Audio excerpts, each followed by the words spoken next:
Gentlemen, the time has come once again to discuss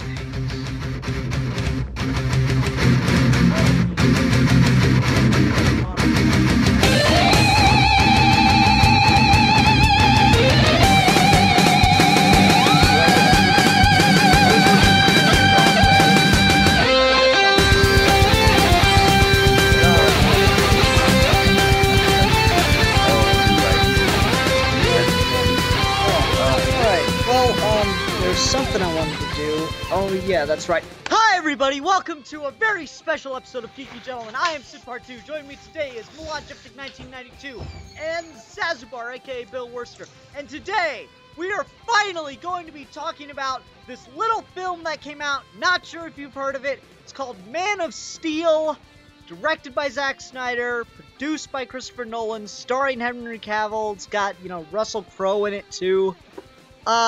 This might have flown under your radar. Superman. Oh yeah, it might have flown under your radar, but we're gonna discuss it. Yay! Yes! Oh my god, it's been like 2 weeks since we've been dying to be talking about this movie. Yeah, it's because it didn't come out in Australia till like yesterday. It came out yesterday, well, Go ahead, sorry. I'm sorry, you keep interrupting me. I'm just tripping over my words like a bitch. Anyway, yes, it took 2 weeks for the...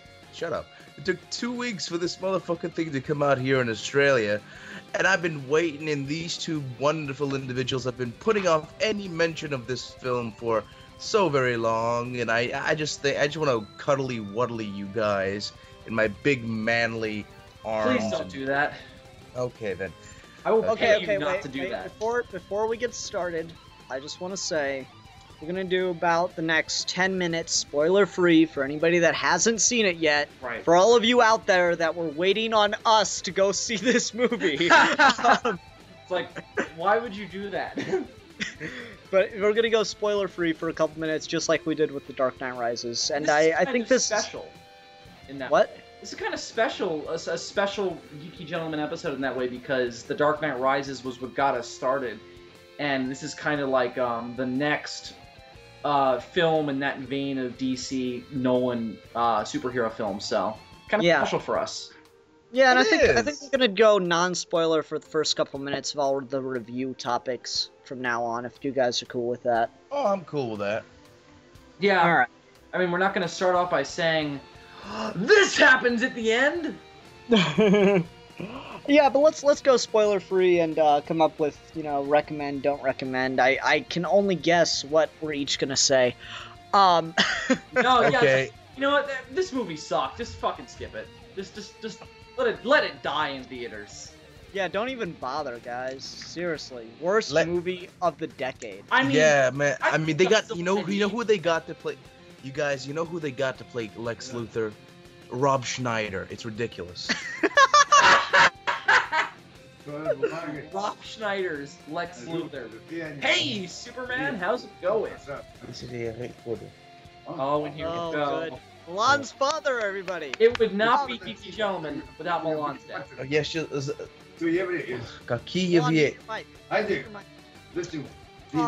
anyway, microphone.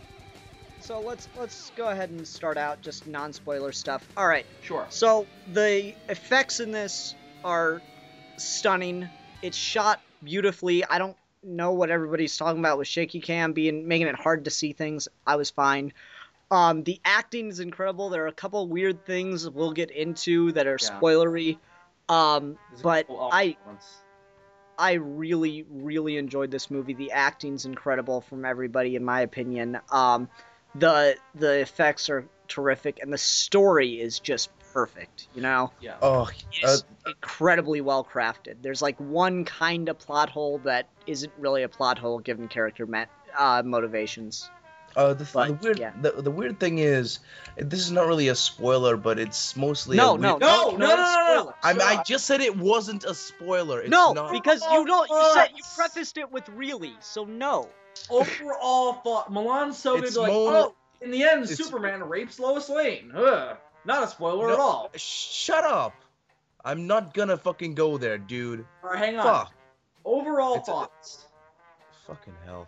it's a tone thing. People have been complaining about the tone of the film, saying that it's a bit too dark and that this is not their Superman because Superman isn't. It's too dark. Everything's too horrible, and I don't really get that. I mean, sure there are some darker moments, well, especially during the end, but they say it's too emo, and I completely disagree. There, Clark Kent does act like a teenage boy when he is a teenage boy in the flashbacks where it makes sense. While grown up Clark Kent is as charismatic and smiley and sure he's a little conflicted, but he's still very charming and yeah. Stop it. I don't see how people could say it's emo. It's not emo at all. It's extremely optimistic. Yeah, the whole point of the movie is about optimism. Mm-hmm. And it's about hope and trust. I mean, those are the two things to take away from this movie. And I'll say this towards the emo thing. You want to go watch an emo Superman movie, go watch Superman Returns, because God damn can that motherfucker brood. And I mean, let me say this. Color palette does not necessarily reflect theme. No, exactly. Not at all. I don't think this movie is dark. I think it's realistic. And it's realistic as you can make Superman. I mean, it's just the level of, and how you make Superman realistic is you be completely all-encompassing with how you introduce him into the world. You take a look at Krypton and you make it a credible science fiction society. Of course it's not realistic because it's an alien society, but it's all-encompassing because it shows that society is feasible as a science fiction society. And then when you take that society and you implement it into Earth, this is basically what probably would happen. It's extremely realistic in that sense. I don't think, because it's not dark in that way. There's really, it's about as dark as reality can be. Yeah, but the thing is, not to frighten off people saying, oh, this is the dark Nolanized version of Superman. Of course it is, but it does have some fanciful things like the planet Krypton. Sure, it's this is not it, by the way. It's for me, in design wise, it seems like a weird combination of sure, people have been complaining that the design aesthetic is the guy who designed Aliens, Geiger something, and it's basically H.I. Geiger, and I heard somebody mention that the design reminds them of H.R. Geiger and Badoon from Princess of Mars, with all those flying creatures. And it weirdly enough, the planet Krypton, as at first when I was sitting in the movie theater, and the whole first, I'm not gonna talk, well, it's the first, when I first sitting in the movie theater, this is not a spoil, I'm not gonna talk about it in length, but I was a little bit like, okay, this is Krypton? But then, I can't go on without spoilers. Yeah, okay, so anyway, let me just say my overall thoughts, since I haven't even said whether or not I like the movie yet. But I think it's kind of implied that, yes, I really, really like this movie. And I think that one thing that the movie did that I was really, really glad about was when I first saw the second trailer, the full trailer, not the teaser trailer. The full trailer where we saw Okay, the trailer! What happened? Okay, Bill, the trailer. Yeah, the second one. Okay, when I first saw that trailer, I was like, this movie looks really, really pretty. But if all it is 2 hours of Superman origin that we've seen before, I'm probably not going to like it because, yeah, these visuals are really pretty, but I'm not going to be able to get behind them unless there's a really good story behind them. And an original story, as original as you can make Superman's origin, as long as you make me care about the story and that it warrants these pretty visuals. And it did that for me so well. Every single creative and Zack Snyder-esque visual we get in this film, I feel is completely warranted by the story. There are a couple that are a little bit kind of indulgent of his style, but I mean, they're really pretty, and I think that they complement the tone. I don't think that there's a single scene in this movie that is really that's forced and that shouldn't be there and that was just there to indulge anyone making the movie. And that was my big point of contention when I first was hearing things about it, was this is a really creative and weird visual style. Zack Snyder is really putting his own stamp on this movie. If it doesn't have a good story behind it, I'm probably not going to like it. And the way David Goyer and Christopher Nolan handles the Superman origin is really, really smart, because I don't know about you guys, but I went into this thinking, oh god, we're just going to get 2 hours of Superman origin. Yeah, but that's the thing about this Superman origin. It's not what you expect. It's still, baby gets shot into space, desperate scientists, doomed world, kindly couple, all that stuff is still present. But the weird... Thank you. But I appreciate the Grant Morrison reference. Thank you. Yeah, of course. There's bound to be one. We have to have like obligatory 16 Grant Morrison references in this show. But basically, well, we are talking about a DC superhero who he put a big stamp on. So okay. But the thing is, I like you, Bill. I thought this was gonna be just there are some parts of the Superman origin that they were present there, but they weren't accentuated as I would like them to be. But what I've got when I was first watching this film, I was very surprised that it wasn't what I expected. And if you're the kind of person who just can't really stand to go, if you're a hardcore quote-unquote nerd in the real sense of just you hate any sort of deviation from the source material or any sort of artistic license, then you might not like this film. But I'm sure since this is a Superman film, they could forgive it. But it really that's another thing. This is a really great science fiction film. Yeah. Giant superhero action flick aside, it is a wonderful action film, but we'll get to that later. But there's just some amazing science fiction elements to this film. And visually, it really reminds me kind of like a high-budget version of the classic 70s, those psychedelic sci-fi films. And it's just in the best way possible. Yay, Hiccup Milan. This is going to be fun.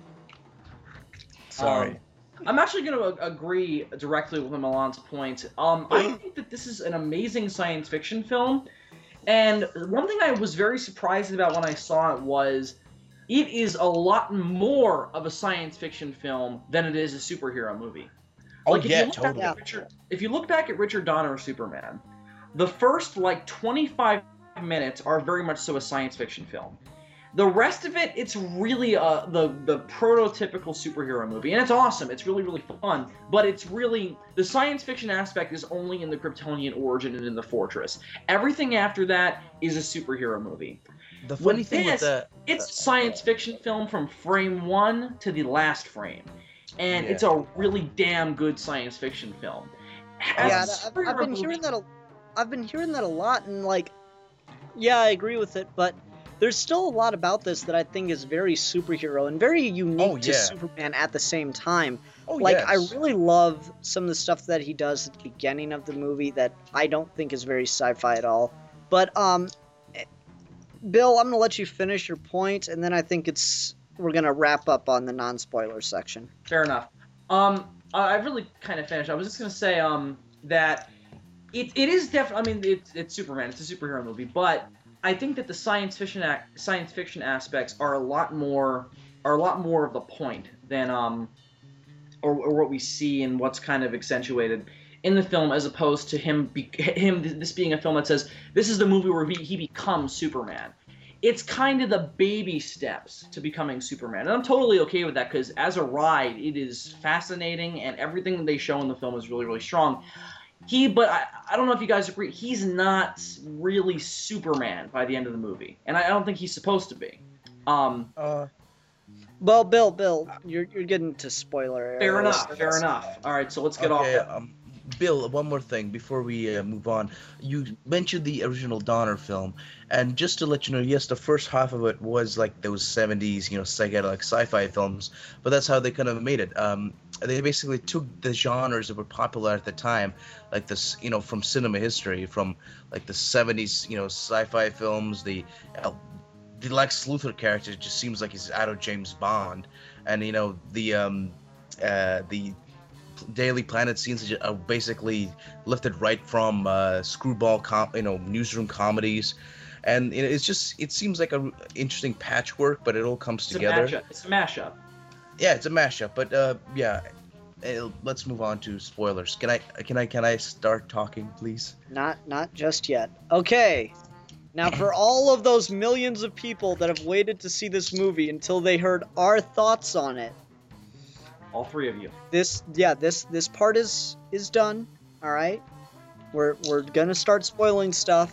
Milan's gonna open his big fat mouth and flap his ugly tongue, and horrible things are gonna come out of his mouth that spoil this movie for you. So turn off the video now. And Go, Milan, go. Okay, god damn it. Why must you insult me in the ending of the spoiler because warning? everything you're about to say is going to involve Superman's dick. Do you guys really think so little of me? Yes. Now go Well, ahead. I just wanted to say that I loved Superman's bulge. Those are the words that were about to come out of your God, mouth. Oh. his bulge was the best part of the movie. I mean, Okay, shut up. I don't know Shut how up. hectic those performances was because I could not take my hands off his bottom. My hands? What? Did I reach into through? Ah, doesn't matter. Anyway, the first scene in the introduction with Krypton to Krypton and Jor-El and Lara, I was very. At first, I was like, okay, what? What is this? Is this Krypton? Oh, what's going on? Is there a war? What are those giant pterodactyl-looking thingamajigs? And at first, I wasn't really. I didn't really get what I wanted. I didn't get what I expected to see. But it was a very interesting jolt to me. It's like, what is this? This is not what I'm used to. But as I went, it kind of hit me outside the head with it, coming out of nowhere like that.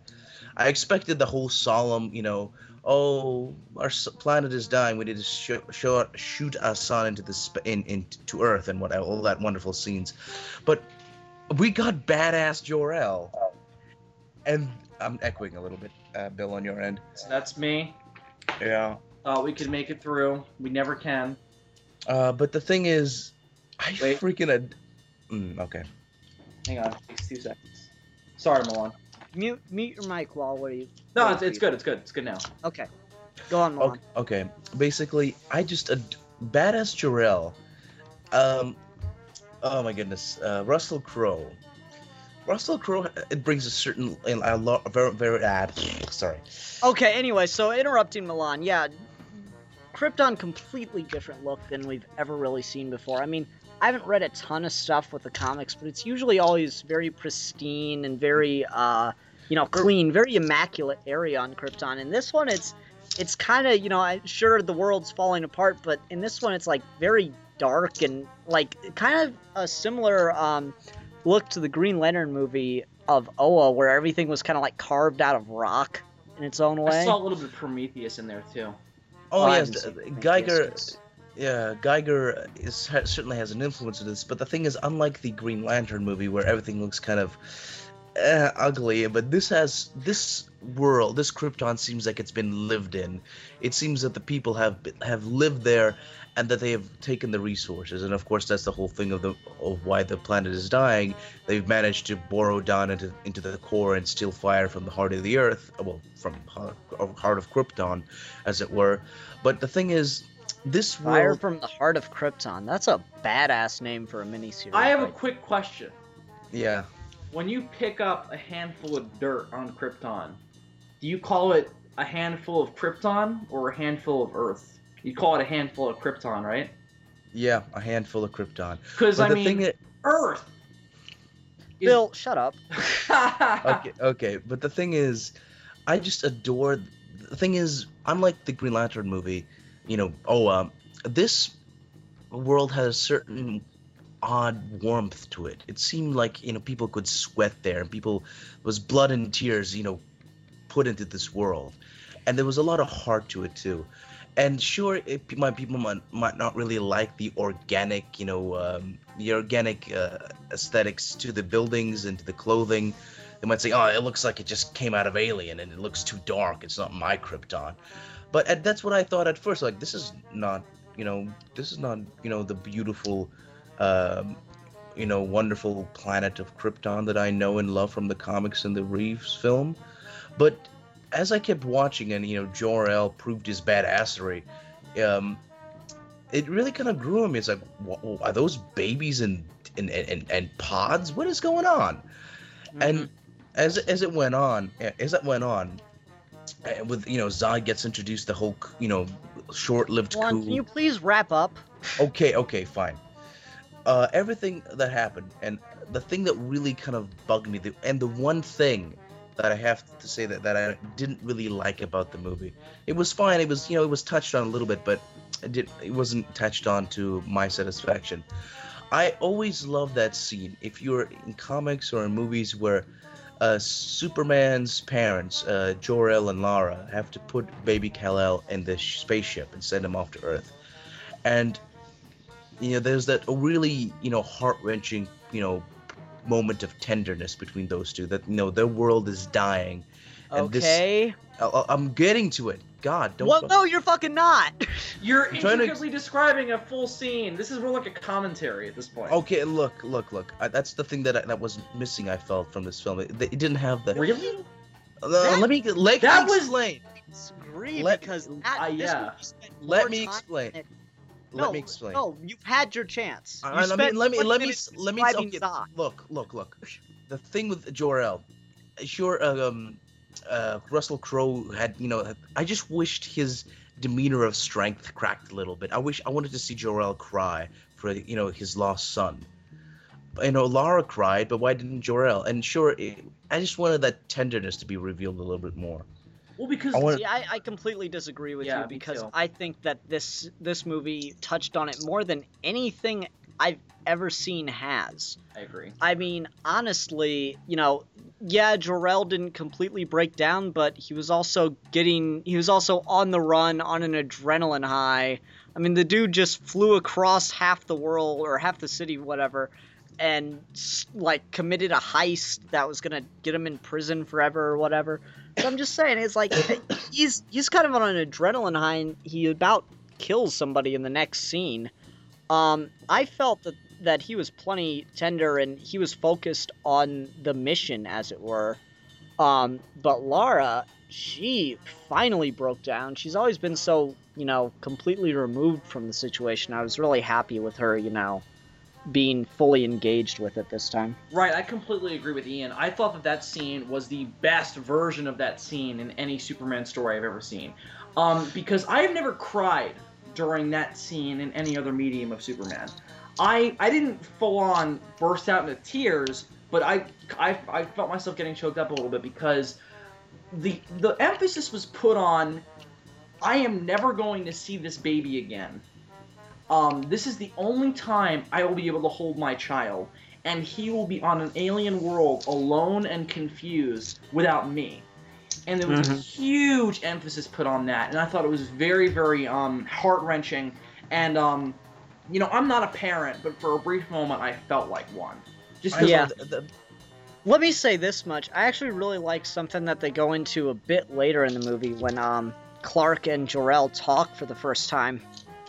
I really like that he asks, why didn't you come with me? Yeah. And that his response is the only one that has ever made sense. I don't know if you guys watched the fan film Geekvolution did for the Superman celebration, the year they won a prize, but it's this great little the outtakes of Jor-El's video, right? And he asks him, so if you're a super smart scientist, why didn't you build a ship for more than one person? And Vince is playing Jor-El, and he just sits there for like 2 minutes straight. It seems He's like, oh. he just didn't think of it. It was brilliant. And I really like the explanation they give in this, is that, Jor-El felt that they had to pay penance for being part of the old Krypton. Right. I really like that idea. I think that really holds strong with this whole message of hope and renewal of Krypton that's carried throughout the film. Yeah, I thought it was... That's the thing. All the things that was said right. Lara was great. The scene was excellent. But it's just Russell Crowe. His face was a little bit too stony for me. Sure, he did show some moment. It was cracking, a little bit. But I just wanted to see that scene. I don't know. It just. Yeah, but he's he's really focused. all the buttons. I've seen this twice now. How about you, Bill? I did not get to go last night, unfortunately. Nah, it's okay. I don't know for sure, but I'm pretty sure Russell Crowe was actually smiling as the ship was taking off. Well, he's he got also stabbed. fighting Zod in the meantime. No, but I'm pretty sure he was smiling like he was See, Jor-El wanted to send him away. Laura, not so much. She was kind of just going along with it, it seemed. Well, not entirely. I mean, she was okay with the plan, but it wasn't her idea. It wasn't her plan. Well, she gives up a verbal dispute that we haven't seen before. I mean, she gives a little bit of one in the Donner movie, but this was like a debate between the two of them, and Jor-El had to prove to her why it was a good idea, and that's why I thought the explanation of Superman's powers, this was like the best version of it, because it makes so much sense where they put it. Like, Jor-El has to prove, oh no, wait, he's going to be really strong on Earth, and he'll be able to make it a better planet, and there's like diagrams and shit. It was really, really cool. And I'll say this to the point of Russell Crowe. What I love about Russell Crowe's performance as Jor-El in that scene specifically is that he has to be the stronger one, because he is the only one who sees that Krypton is doomed. Lara, to a point, is just kind of coming around to this idea. Like, she still thinks that the best thing to happen is for Kal-El to die with them. That better off he die with them as a Kryptonian than be lost on his own out there. And Jor-El's like, no, because I want him to be a beacon of hope for other planets, to not do this to themselves, so that this never happens to them. And that's what I thought really worked about his performance, and also why I like the fact that he was a kick-ass Jor-El, going around whooping ass. Yeah. Puts on Iron Let Man me ask armor. this, guys. How did you feel about... Did you feel that the whole mining Krypton's core was kind of a meta-commentary on global warming? Oh, absolutely. Absolutely. But the thing is, that's the one thing people might not like about this film. That's all the reviews I've seen after I came from watching the movie. I did a quick round of the reviews I missed from some of my favorite critics. And that's the one thing they're like, oh, this is too dark. This is not the Krypton I know. Why aren't they, like, all perfect? Why this is a dark, everything's shitty Krypton. This is not everything shitty. Well, you're Krypton. seeing the last days of this Yeah, society, totally. Well, fair. also, to be fair, that's done for a story reason. It's not just done because, the Nolan Batman films are really popular. The entire story is predicated on Krypton not working as a society.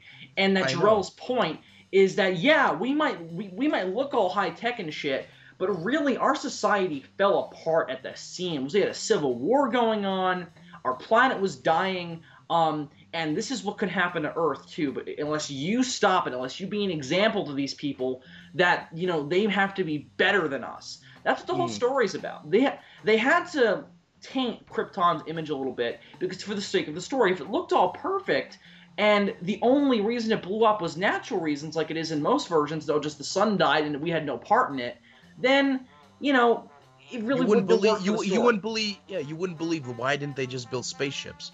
That you're right. Well, not even for the plot reason, just for the sake of the really great theme and character stuff in this movie that was done. Definitely, yeah. One of my I just really like the way they comment on, the whole, they did this to themselves, and the whole isolationism thing, because I thought the isolationist thing, because that's been a major argument against the whole Superman origin doesn't make sense as to being the last Kryptonian, because if his father could build a spaceship, why the hell did no one else? I thought in that the was history cool. of Krypton, why did they not have colonies? And I really like that they did. They just died without access to the home planet. And that's another thing that was really great for the sake of the film's theme, because at the end of the whole villain plot of this movie is that Zod's whole point is Krypton is the only planet that I'm going to defend, and I'm going to destroy another planet for its sake. And Jor-El's whole point is against that idea of isolationism. It's, no, we have to work together with other planets. We have to mix these civilizations, have them join together, because that's the only way we're going to create a better world to live in, a better society, is to allow these ideas to mix and be examples for each other. And without that, with this isolationist philosophy, things will die. And that was the whole point of Superman in this movie. And that's what I thought was so fantastic for this modern take on Superman. And actually, can I there's something right there that I wanted to bring up after you finish, okay? Oh, okay, cool. So, like, something I've heard mentioned is, if this is a society where people are bred to do a certain job, it doesn't make sense for Jor-El to be able to beat up Zod, or for, Jor-El to be able to, or for, you know what I mean. Yeah, like, if this man is... argument, I have two counter-arguments. Either this one's completely just, well, maybe Jor-El's a military scientist, or Jor-El's obviously, this is a much stronger one, Jor-El's obviously not just a scientist anymore. He has clearly stepped into the bounds of philosophy. So what makes you think he wouldn't be learning about other disciplines at this point? You know? Yeah, Well, and also, it's an interesting. Sorry, Bill. It's also go an ahead. interesting. So thank you. It's also an interesting thing that yes, Krypton. The majority, well, all of Krypton by now at this point is they're all genetically engineered people, all classified to their own specific, workplaces. Like they're, Jor-El comes from the scientific class. Zod comes from the military class. And they're kind of all divided by families, which I kind of like. That's another wonderful science fiction idea. They're all Hold genetically. on, please. Okay, okay. Rambling. I'm not rambling. I'm like you Oh, guys. yes, fucking ramble. you are. You guys ramble and I can't ramble. Why can't I ramble? No, because we I'm- were using it Because to make a point. you ramble in detail. We ramble in ideas. And also, I You was describe trying. things. I was trying to prove. I was trying to agree with you before with my rambling. I was like, oh, this is why the darker Krypton works. Okay, but that's the thing. I like the idea that everyone is, genetically engineered, and Kal-El is the very first natural birth, and that's the really interesting theme that Jor-El thinks like this is a person that's been born naturally, and so his role in life has not been given to him. While me and all the other Kryptonians, we have been given our destinies. Well, this, my child can make his own. And actually, something that I find really interesting from the philosophy background, and this was definitely done on purpose because Zack Snyder, David Goyer, Christopher Nolan, one of them gave me a big fucking red X in the middle of the map. During one of the flashback scenes, Clark Kent is reading a book on Plato. Plato wrote the Republic, and here's how the Republic was structured. We had a branch of philosopher kings who all they did was rule. They didn't have money, they didn't have resources, and they didn't have anything else. Then we had the military branch, and they got the best food and the best care so that they were the strongest and they were happy and they would defend the city. And then we had the artisan class, which was this society that, did the jobs, the farming, what have you. And, I mean, that's pretty much what Krypton looked like from the brief glances we got. We got this idea of this, ruling class of kings with very ornate outfits, and we had Zod in the military. We didn't get to really see much of the artisan class, but, I mean, it was pretty clearly a critique on this the Republic kind of society. Oh, yeah, totally. Very Oh yeah, fascinating. Everyone is set. Now that you mention that, it's fascinating that I keep looking back at this film and just how good it kind of keeps coming together. I mean, it's all the little flaws kind of. Dude, it's a Goyer script. Yeah, well, that was the one thing I was really impressed with, was it was such a tight movie. All of its ideas were completely wrapped up in the film, and really everything just came together really, really well. I'm sorry, Bill. There's one thing I meant to say right in that Plato point I just wanted to say before I forgot. So one of Plato's most famous quotes, and I disagree with him on this, is, in his perfect society, there can be no poets, because poetry, and by poets he means all arts in general, because poetry creates dreams, and we cannot have aspirations in this perfect society, is Plato's line of reasoning. So there will be no art, no poetry, none of that stuff. So he would hate Superman. Yeah, I mean, and I find that really interesting, because it's not just literally no art, there's no free will, there's no free thinking like that in that format. And that's very much what Zod's afraid of. That's what made me think about it. Zod's afraid of that free thinking mentality because it goes against everything on which the Republic stands. So Wait, Zod is afraid of art, basically. Yes. Well, he's a military guy, and he's bred to just be a military guy, so he doesn't have any artful thinking. He just has anything I can do to preserve Krypton.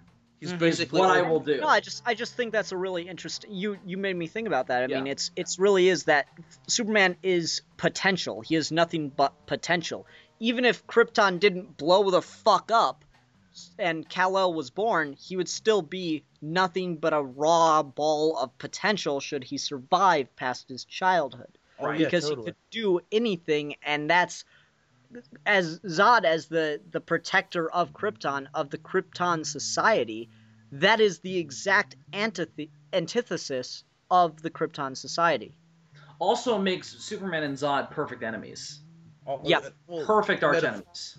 Yeah, well, yeah, of course. But did you guys love the nods to the three main bad guys from the second Superman film, the Donner one, the big guy, the Oh girl, and god, Zod? Feora was such a fucking badass. Oh my Yeah. god. But I love the one that was a nod to Non, because they didn't even say his name. But when you just see Superman fighting those two in that small rural town, I was like, oh, this is a great reference, because you just see the Oh. giant one. Dude, next he to picked up the person and hit them with the other person. Yeah. It was Oh my! great. The action in this movie is really just it's how Superman action should work on the big screen. It's I know. dynamic. It's fast. It's energetic. Let me say this about the action scenes. What I really like about this, in contrast to every other Superman movie I've ever seen, is Superman is losing the way he should be losing because he doesn't know how to fight. Right. Because his only advantage against Zod and the other Kryptonians is that they've never felt what it's like to be under a yellow sun before. Totally. So that's the only advantage he has, and as soon as he loses it, he's fucked. Which I love. I love that scene where Zod has Superman pinned down, and he just starts ripping the armor off, and he just goes into that big speech about he has spent his entire life disciplining these parts of his body, and how now that he's used to it, fuck you. Yeah, I Oh. mean that was excellent, and I mean, you know, someone in the comments is gonna leave. No, actually, Batman and Wonder Woman have taught Superman how to fight, and he knows Kryptonian martial arts. Go fuck yourself. Not in That's this movie. bullshit. Not in this movie. Well, no, just in any time I say Superman can't fight, they always bring that up. I'm like, go fuck yourself. Well, That's Batman such didn't teach bullshit. Superman how to fight.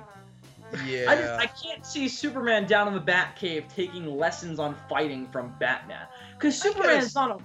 Because, well, Superman's not really a fighter. That's not his purpose. He's a brawler. He's a brawler. Well, not even that. His whole thing... Well, I mean, just like, why would you learn to fight if you could pick up a truck with your pinky?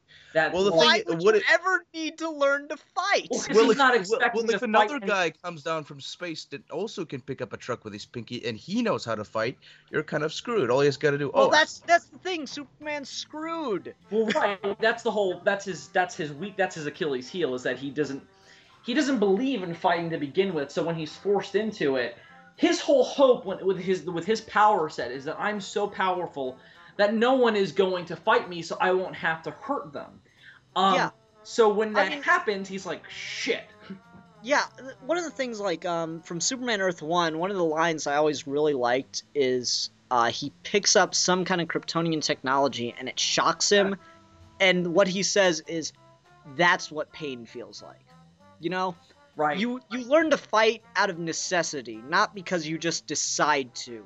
You learn to fight because you learn to get better at fighting, because you have to go through the pain and you have to develop muscle memory to avoid things. You know, fighting isn't all technique. A lot of it is just reaction. And Superman, while he is great, believably, at controlling his body in very precise ways, because he has to learn how to do that to survive on Earth without destroying everything, he's not going to be good at letting his muscles react naturally to a fight. Right. Oh, And totally. that's just a fundamental part of that's his weakness right there. Right. Fuck kryptonite, fuck red solar radiation. He doesn't know how to fight, and he probably can't learn all that well. Here's mean- the thing I love about this movie. They made Superman so vulnerable without kryptonite, and I was like, Oh, Yes. oh my god, that's right. Like, That seriously, is no good. lie. When he walked on that ship and he fell down, I was like, oh shit. But then I was like, ah, crap. They're gonna just bring him onto the ship again somehow, and that's how they're gonna be able to defeat him. Thank you, Zack Snyder, David Goyer, Christopher Nolan, for not doing that. oh thank Thank you so much. We're not gonna have an enclosed spaceship fight between Zod and Superman. Like, oh wait, we're gonna fight at this tiny sound stage. Erg, bitch. Well- No, we're gonna destroy Metropolis, and billions of people will die. Well, No, actually, that gets us into Yeah, one thing. yeah. Everybody's complaining about the collateral damage. I just saw the movie again. All right, so when Zod and Superman start fighting inside of Metropolis, we'll get to Smallville in a second, but when Zod and Superman start fighting inside Metropolis, all the buildings that they go into until Zod learns how to fly, don't have any people in them. You can clearly see there are no people in them, and that's because they're fighting around the epicenter of where the mass was being increased by the world engine, which badass name by the way. Yeah. Yeah. It's a So they're phantom fighting drive. inside the buildings that have clearly been vacated, and they don't get into a building with other people until the infamous scene that everybody's bitching about. We'll get to that. Oh, guys, one more thing about the world engine. I was so like when I was sitting in theaters and they introduced the world engine, I was just sitting there thinking they are not gonna have the balls to go through with this. No. And when they when they turned the thing on and all those people and cars started lifting up from the ground, I'm like, no. They like all those men, women, and children. Well, not children. They just saw guys floating up. And I'm like, no. They're not gonna have the balls to do this. And then that damn thing went boom, and all those men and cars went smashing down to the ground. And I'm like, no. And To be fair, it was in the trailer. I know. And when they floated up, and like those are people. Those are tiny little people floating up again, smashed down on the ground. All of those people are now dead. And I'm like, no. And then the buildings started falling. And I'm like, oh my god, what balls? What balls? Yeah, I mean that was clearly the most brilliant move. That's the thing that like pissed me the fuck off. Superman wouldn't kill. Dude! Like 17 buildings just collapsed. I know, right? That's the thing. That's the one thing people keep complaining. Superman killed somebody. Dude, he was about... Zod basically... he committed mass murder. Zod committed genocide. Yes, well, not genocide. And was about to murder. keep doing it. And there was no way he was going to stop. Exactly. This isn't late-term Superman where we have supervillain prisons. That wasn't going to end. Right. And while he was there holding Zod's neck in his arms, Zod was literally shooting his laser eyes at a family of people who are literally in that tiny little corner trying not to get fried. That was the only thing Superman could have done, and he had to break his neck. But that's actually, the one thing. Something I really do like is Zod has two last words. His very last word is never. And his second to last words is, I will kill them all! Right, well, this is clearly a no-win situation for Superman, and I love that Superman's actually broken up about it still. Oh, yeah. Well, that's the only reason I'm okay with it. See, when Superman kills Zod, my first thought was, they better make a big deal out of this.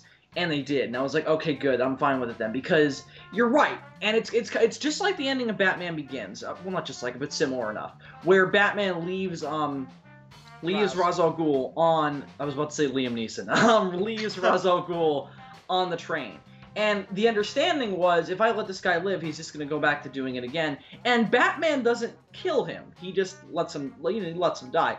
With Superman's case, though, Superman was like, it was either let Krypton live on and then move on to kill Earth, his new planet, or preserve that optimistic outlook and kill Zod. And again, Superman uncompromisingly should never kill. But if he has to, if the only way he can win, if the only way he can save the planet is to kill Zod, then you better make a big deal out of it. And they did. He falls to the ground, screams out in anguish, and falls into Lois's lap crying. Oh, that is a young Superman to a T. And again, that's the other thing. We are dealing with Superman in his first days. So again, I think it works. Go ahead. That is the thing. That is the one thing that people complain about. Oh, this is Superman. He can do anything. There was bound to be a way. No. There was no way out of this. Like the one that I love is everyone goes, why didn't he float Zod into space? You mean like he did and then he got a satellite built by Wayne Enterprises thrown at him? I know, right, dude. And that's the one thing. That's another thing. I love the fact that this... It was. And the Lex trucks. I love the Lex trucks. The Lex Corp trucks was nice too. Oh, yeah, I love it. Oh, it was a Lex... There was a Lex bus as well. Oh, yes, dude. But that's the thing. I loved how basically Superman, Zod mentions in one of the earlier scenes, like, you will not kill. We do not have morals. We do not have. That wasn't Zod. That was I know, but the implication, like, we have no. You resist. You don't kill Superman, and Zod knows this. But that's the thing. I love the fact, like, it's kind of implicated that Zod says, like, okay, you will not kill. I will make you kill me. You either kill me or I keep killing everybody. I will make you I'll make you the hypocrite Superman. I will make you bloody your hands with my blood, and you will become the hypocrite.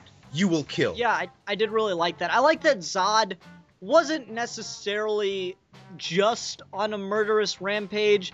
I felt like he was just trying to commit suicide via Superman. Well, here's the thing. Here's what I love about Zod. Zod is not really a conqueror in this movie. He is to the extent of, I'm going to conquer Earth and then build a new Krypton on top of it, but he's not dominating a race with his superiority. He's getting rid of another race to put his race back on top.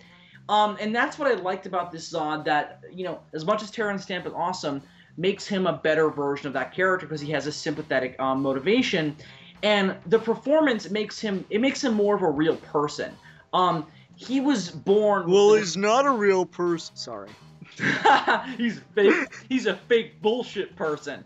No, he's a Kryptonian. He's not a real person. I slapped the guy who's complaining. He's dead. Anyway, hang on. I was saying something. Damn it. Sorry, Billy. Sorry. Shut up. Anyway. Anyway. So, this version of Zod, the scene that Bill, the abusive husband. The scene. Shut up. Stop making me hit you. I'm sorry. Bill, you already got the denim jacket and the jeans. Yeah. If you wear a wife beater under that, there you go. You gone full redneck. Shut the fuck up. Let me say this.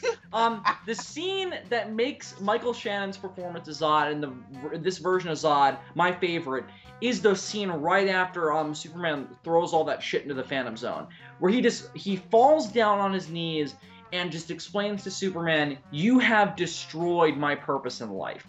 You've killed my soul," I believe are his exact That's words. exactly what he says.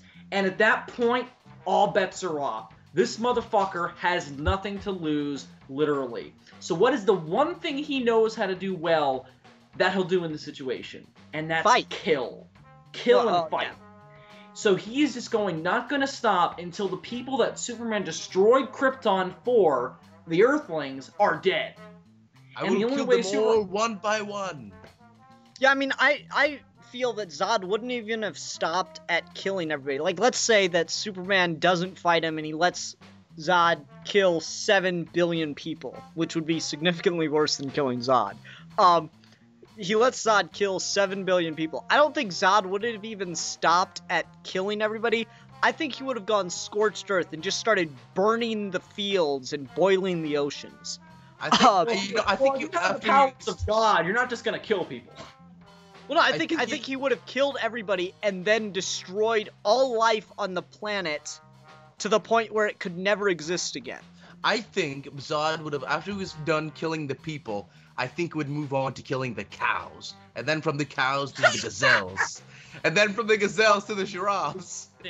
Every species individually, he will start killing them. One by one. He's like really fucking meticulous. I was like, God damn it, where's the last bald eagle? Next, I will go after the alligator snapping turtles. And then I will go after the box jellyfish. God damn, those motherfuckers are poisonous as shit. Even though I'm invulnerable to all things that could kill me on this planet, I must take them out. Well, actually, he could you know who would give him some trouble? Is the pistol shrimp. No lie, dude. Those things are, like, fucking deadly. The Flocus Atlanticus would have been Zod's Achilles heels. Yeah. And then Godzilla shows up, and Zod's just like, God damn it. Yes! Now that Legendary Pictures has the Man of Steel and Godzilla, they must fight. They just must fight. It has to happen. Legendary, I'm watching you. Make this shit happen. There's this executive, it's like the CEO of Legendary Pictures is just like, oh shit, I didn't realize Bill wanted that to happen. Guys, do that shit. Why? This kid on the internet, on this video that's got like 200 views, told us to. It's like 200 people want this to happen. Yeah, that's a terrible idea. Like 200 people. Make it happen! I am rich, white, and have money. Everything I say matters. and will Yes. happen. And then he starts slapping his executive just like I slapped Milan. Yeah, but the difference between the executive and me is that I like it. That's why we're such a perfect couple, honey. Yeah. Oh, That was I really make creepy. you. So I got a girlfriend, and then you two reveal that you're dating. Excellent. Oh yeah. It was a surprise. We're gonna get married in Iowa. We're gonna get married. Milan, you're so cute. Oh. Anyway, so no, that was a complete. You're so cute when you make plans. Oh, so now, Milan, are you cheating on me with Ian? What the fuck? Oh, sorry. Do it again.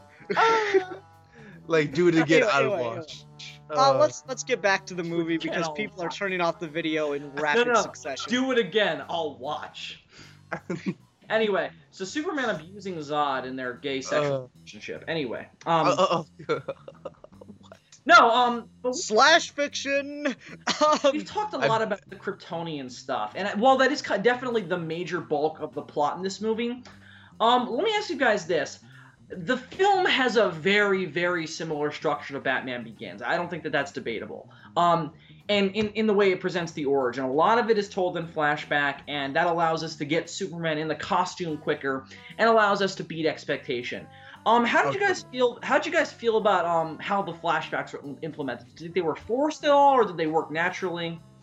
I love Nolan-style flashbacks. I'm really glad that he's become such an influential director because we keep getting them in movies, and I think it's actually making movies paced better. Yeah. I don't think anything's been done to help pace movies better since Pulp Fiction, That's which the thing. is, the movie that changed pacing in film. Well, to that point, I'm glad that's we got a Superman origin movie where Superman gets in the costume in the first half hour.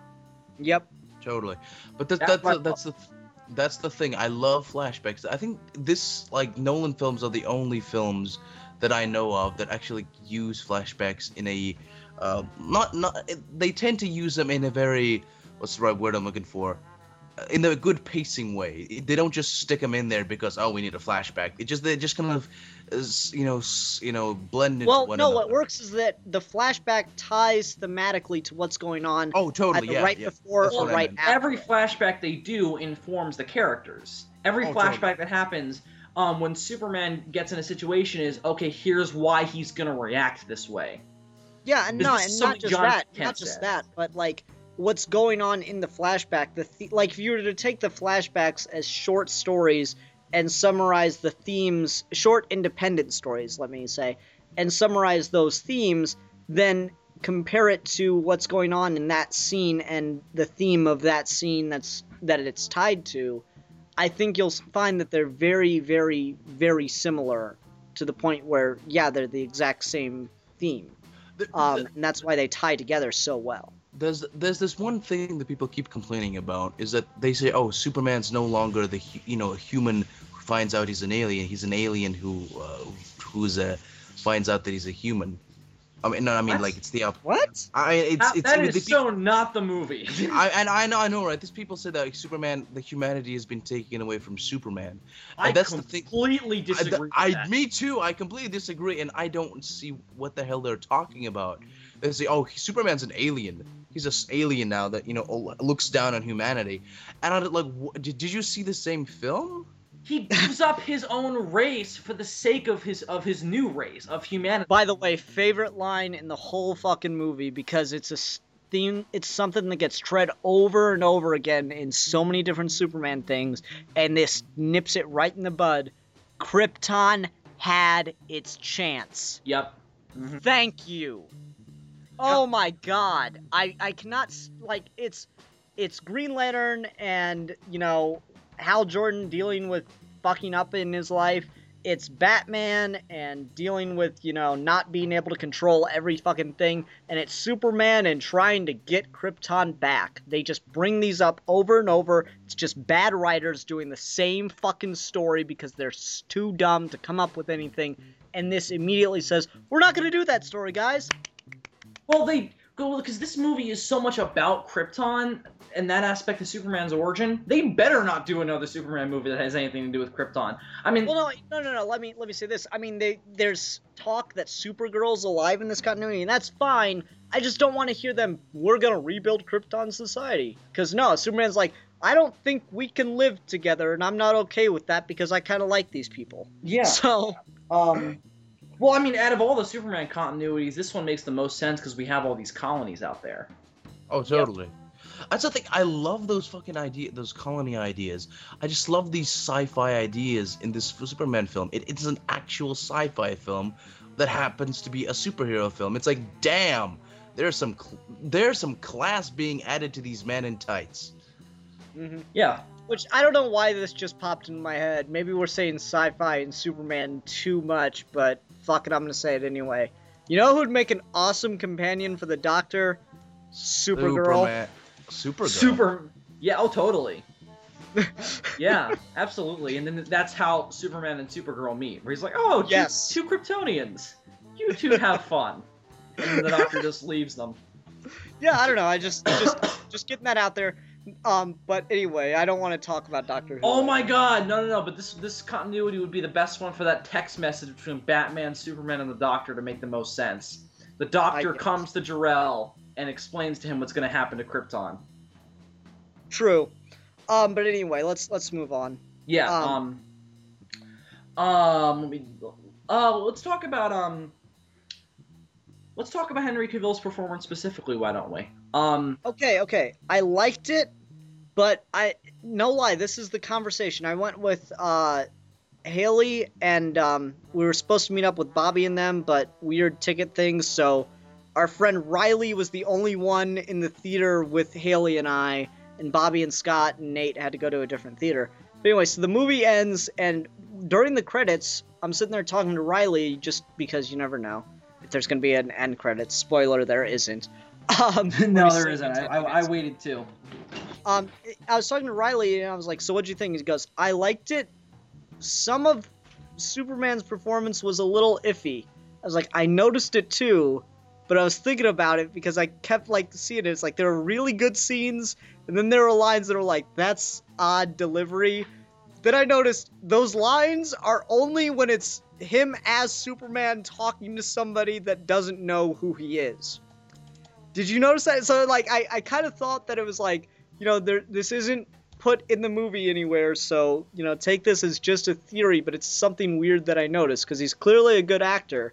With lines like, Krypton had his chance, but there were lines where he's like those kind of, atypical Superman lines. It seemed like it was Clark Kent trying to put on this performance of Superman as this idealized character. I agree with you. Oh, totally. Okay, I see. I didn't know what you were talking about, but then I was like, oh wait, that scene where he saves all those army guys in the small town when he first walks up to them and puts his hands on his hips. I was like, this is a little weird. Yeah, I mean, it's just a little corny, little cheesy, but it's like he's uncomfortable with it too. Well, it kind of works in that way. Yeah, it's like, yeah, totally. He's not I thought Superman yet. I thought it was. Here's what I thought was happening, and try to limit it down. I think Henry Cavill was being Clark Kent, trying to be this idealized firefighter superhero guy. And he's not ready for that yet. Yeah. That's how. Yeah, I mean, it's not Christopher Reeve where he just shows up in Metropolis and starts stopping crimes. It's very much like, I don't really know what I'm doing right now. I've hid all of these abilities my entire life, so yeah. Have a good day, citizen. I'm Superman. I'm trustworthy. You don't have to be scared of me. He just starts making the wind noise that he's going up in the air. He's like, Superman, you're not going anywhere. Yeah, and that the thing is, he gets a lot better toward the end of it with lines like, I grew up in Kansas. Yeah. Oh, that was... Well, the scene where he becomes Superman for me, the scene where I turned to my friend and I was just like, he's an amazing Superman, is the scene where him and Lois are in the interrogation room and they're sitting across from each other. That's the scene where I was like, this guy's Superman. This guy is the modern totally. And that's the thing. He's like, it's not an S. It means hope. He's like, well, here it's an S. Excuse me. I love that. I love all that stuff. That was great. I love the fact that this movie is drenched in subtlety, and that's why people don't like it. It's too dark. No, it's just subtle and smart, and you're a dumbass for not Well, liking here's it. the thing. The movie is very dialogue light. A lot of its storytelling is very visual. And I think and it works perfectly. That's where a lot of actually, let me just say this to Bill's point. It's weird how movies can be so completely different with the balance between visuals telling and dialogue telling. Yeah. Given that film is a visual medium, and we'll see the complete opposite of a visual story movie later this week when we post our regular episode, which is a review of The Man from Earth. But go on, Bill. Yeah, it's a very dialogue light movie. I think I think that's where it's losing a lot of people, because a lot of people have been trained to think that they don't have to pay attention to what's going on the screen. We have a whole generation of people who fall asleep watching the movies because we have such easy access to them, who fall asleep in cars with them playing on their iPods. So they don't have to look at the screen because they think the dialogue is good enough to tell them what's going on. And this is a movie where you can't do that because Well, yeah, I mean, it's a very good point. Movies and television, more television to be fair, are being made nowadays so that you can look at your cell phone or be on your computer while you're watching them. And I mean, it's very true. I'm getting through How I Met Your Mother while I'm editing. And yeah, I know, make fun of me all you want. It's enjoyable. I'm just watching it in the background, letting it stream on Netflix and laughing at a couple of the jokes while I'm editing something. And I don't have to look at the screen because it's the same 5 sets over and over again, and everything's the dialogue. This is not the case with Man of Steel. No, I mean, it is very, very visual, and the thing is, it's not just visual in that you have to see what's happening to see the plot.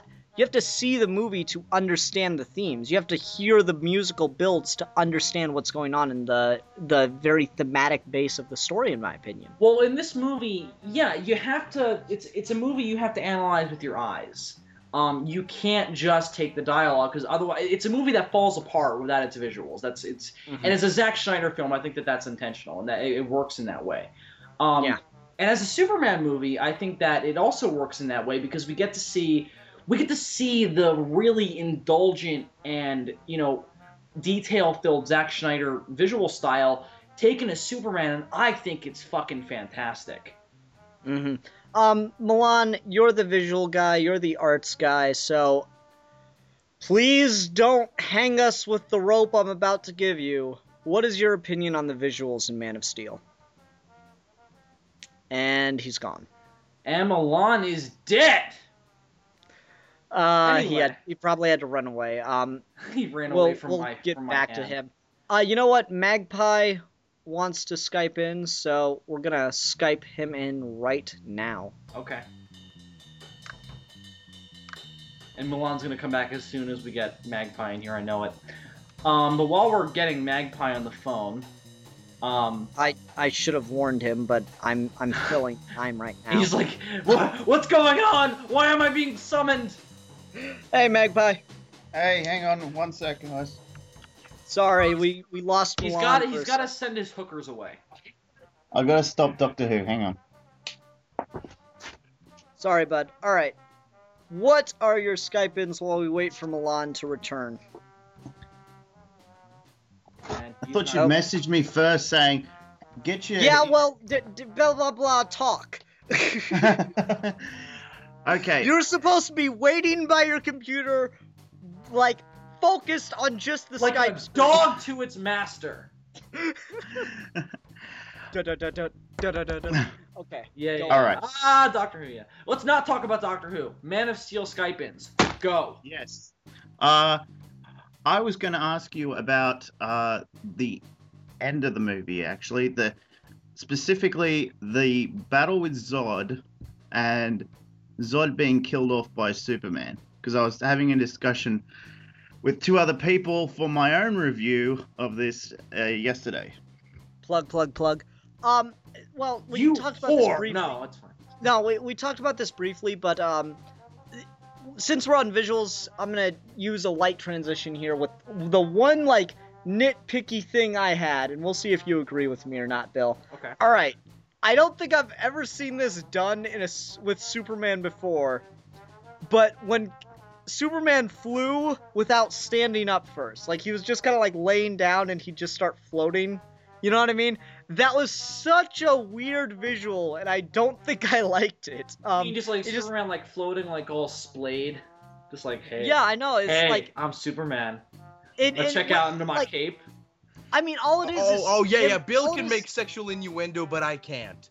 Because when I do it, it's charming. No. Because he's alone and sad. But anyway, I don't know. It's just like and Milan isn't. Sure, yeah, totally. It's the weirdest thing he's got family.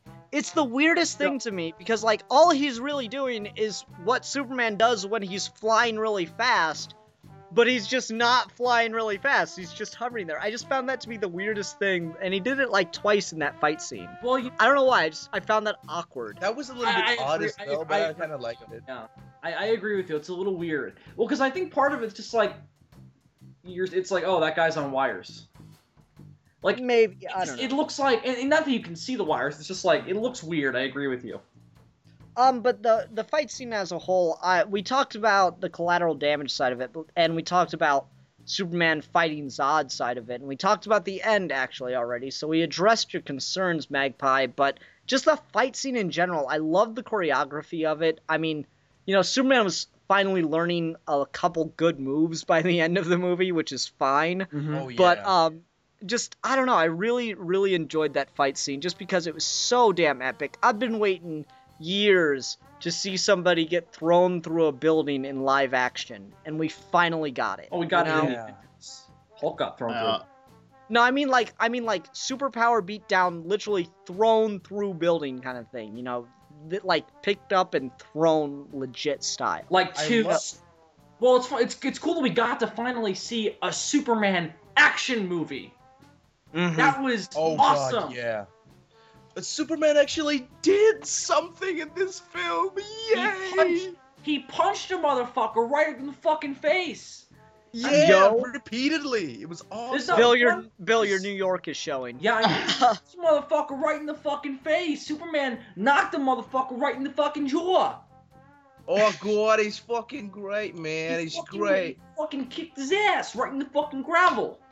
Oh, I guess I should put up subtitles since no one can understand what the fuck is being said. Yo, you see the falafel stand get thrown over like a shit down the hill and bike ride shit. Yeah, I really did like it. We talked about the Superman killing Zod and whether or not it works with the character, and we all felt that it did given the situation. Is there something specific about it that you wanted to ask about though? I think you probably cover it, but my problem with it was that it was Superman doing it, and to me, Superman should never kill anyone, period. Because we did talk about that, so we're not gonna rehash it. And I mean, it's a fair complaint because it's a big deal in a lot of other things, but I still think that it works in the context of this story. Well, you know, there's a bunch of things I can say that I think support why it makes sense and why it's okay. And the one that I don't feel like emphasized enough. I mainly focused on Superman's reaction to it, but again, we're dealing with a very, very young Superman. And I'll say again, I don't think he's really Superman by the end of the movie. I think he's in the baby steps to becoming Superman, but he's just beginning. He's just put that costume on. So I go ahead. And awkward silence. No, I think that too measured in with what we said earlier. We analyzed the scene, so we won't get into it. But I think that too is a good part of why it's okay. Yeah. All right. So, Magpie, thanks for Skyping in. Sorry we already answered your question. That's a bit of a problem. Was there anything else on the top of your head that you wanted to get out that we might not have covered yet?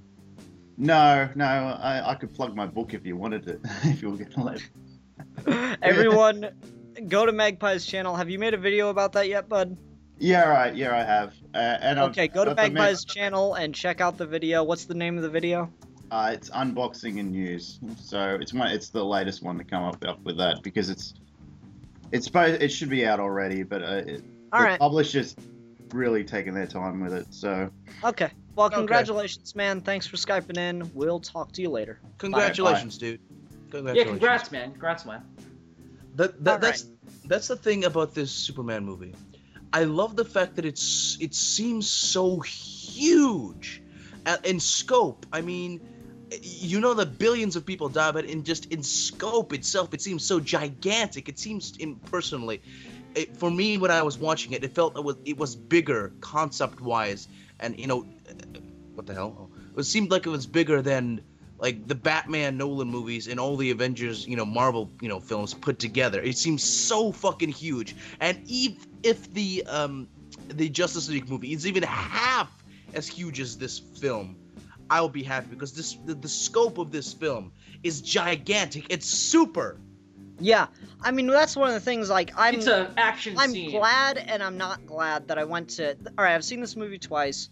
The first time I saw it in IMAX 3D, was disappointed because there was, like, all that was in 3D was some dust particles to me. Some rubble, some debris, that's about it. I think it was post-converted, so that's probably why it was shit. Yeah, I know, but I mean, I thought it was just IMAX. I didn't realize I was buying 3D tickets. I had no IMAX idea that Man of Steel was in 3D. That sucks ass.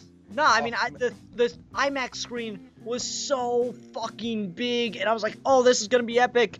And then we got our glasses, so I was like, ah, shit. So then I went and saw it on a normal screen. It's still pretty fucking epic. I wish I could see it on an IMAX screen minus the shitty 3D glasses. The thing is, I saw it when I first saw this film. I only saw it yesterday, but for the first time. I saw it in 3D, and the screen was huge, and I don't know, maybe the 3D's better in Australia, but it was so amazing. Everything's better in Australia. Yes, No, like, yes. I don't... Milan, what? Things were what stuck flying out? at me. Things were flying at me. Superhumans were getting... I hate 3D in anything. Sorry. Well, no, like, I don't hate it. I couldn't see anything in 3D, and maybe that's because I was so immersed in it, and I wasn't paying attention for, what's in front of my face, but I didn't notice anything that was, like, particularly flying at me except for some debris. Probably because it wasn't. Because it was just Dude, post-converted garbage. Superman was getting... Well, I don't know. Maybe it was betterly done. Maybe we had a better screen. It's going to be the same conversion. It's just I didn't notice it. And maybe that's a credit to it. The weird thing is, the post-converted, they're always talking about it's subtle 3D. It just makes you feel like you're closer to it. And I'm like, well, I don't really want that. I want shit to explode in my face, I don't want porn 3D star though. style. See, I don't want 3D yeah. You guys can be as vulgar as you want, but I can't. Oh, Because God. if we let you be vulgar, you take it too far. There's and you a line, never Milan. stop. Milan, you made a video reading creepy nursery rhymes to the real Manos. I there know, was but he a asked line. for it. There is a line that you have crossed on multiple occasions, and we are preventing you from crossing that line again. You need a shock collar. Bill, we're gonna put some money together and we're gonna send Milan a shock collar that we can activate with the remote. And just anytime he says something or does something or thinks of something that we don't want to hear about. Anytime he thinks of something, he conceptualizes something. Yeah, God, we're just gonna press that fucking button and dude, Milan's gonna be like so polite in a matter of months. Yes. Guys, He'll if you just do be that the most to me, normal. He'll be the most normal, well-oiled and crafted man ever put on the planet, and then we'll fire him because he won't be entertaining anymore. guys, if you said that thing to my brainwaves, I would be dead in a matter of seconds. I'm like, what? Is it broken? No, there's just legions of perversions floating through my mind. The thing never stops. It's just like constantly shocking you till you get to the point where you don't even feel it anymore. Even when you take it off, you still feel like you're getting shocked, and it just doesn't register. No, he's just and that's your brain dead. superpower. You can get through you just don't get shocked electrically. You can just like walk on power lines and shit. Yes. Or either that, or he'll just become brain dead. He's like, I'm gonna go with the first one. That seems like the most scientific possibility. Superheroes. Yeah, through it makes electric- complete sense. Superpowers through torture. Yay! Bill, you were forgetting. It's like the most common fact ever. Science is magic. Right, I forgot about that, sorry. Thor told No, me. thanks to the power of pseudoscience. No, Thor told me that science is magic. I mean, you know. And you believed him? You believed the giant, hulking Australian blonde-haired man when he told you? No, I was talking about the movie. No, but he flew into your room at night, and you just were just... You know what? Hold on. Brief complaint. Alright, so... What annoys the hell out of me about Thor is just, you know, oh, well, magic is science. Not if you don't explain it, jackass.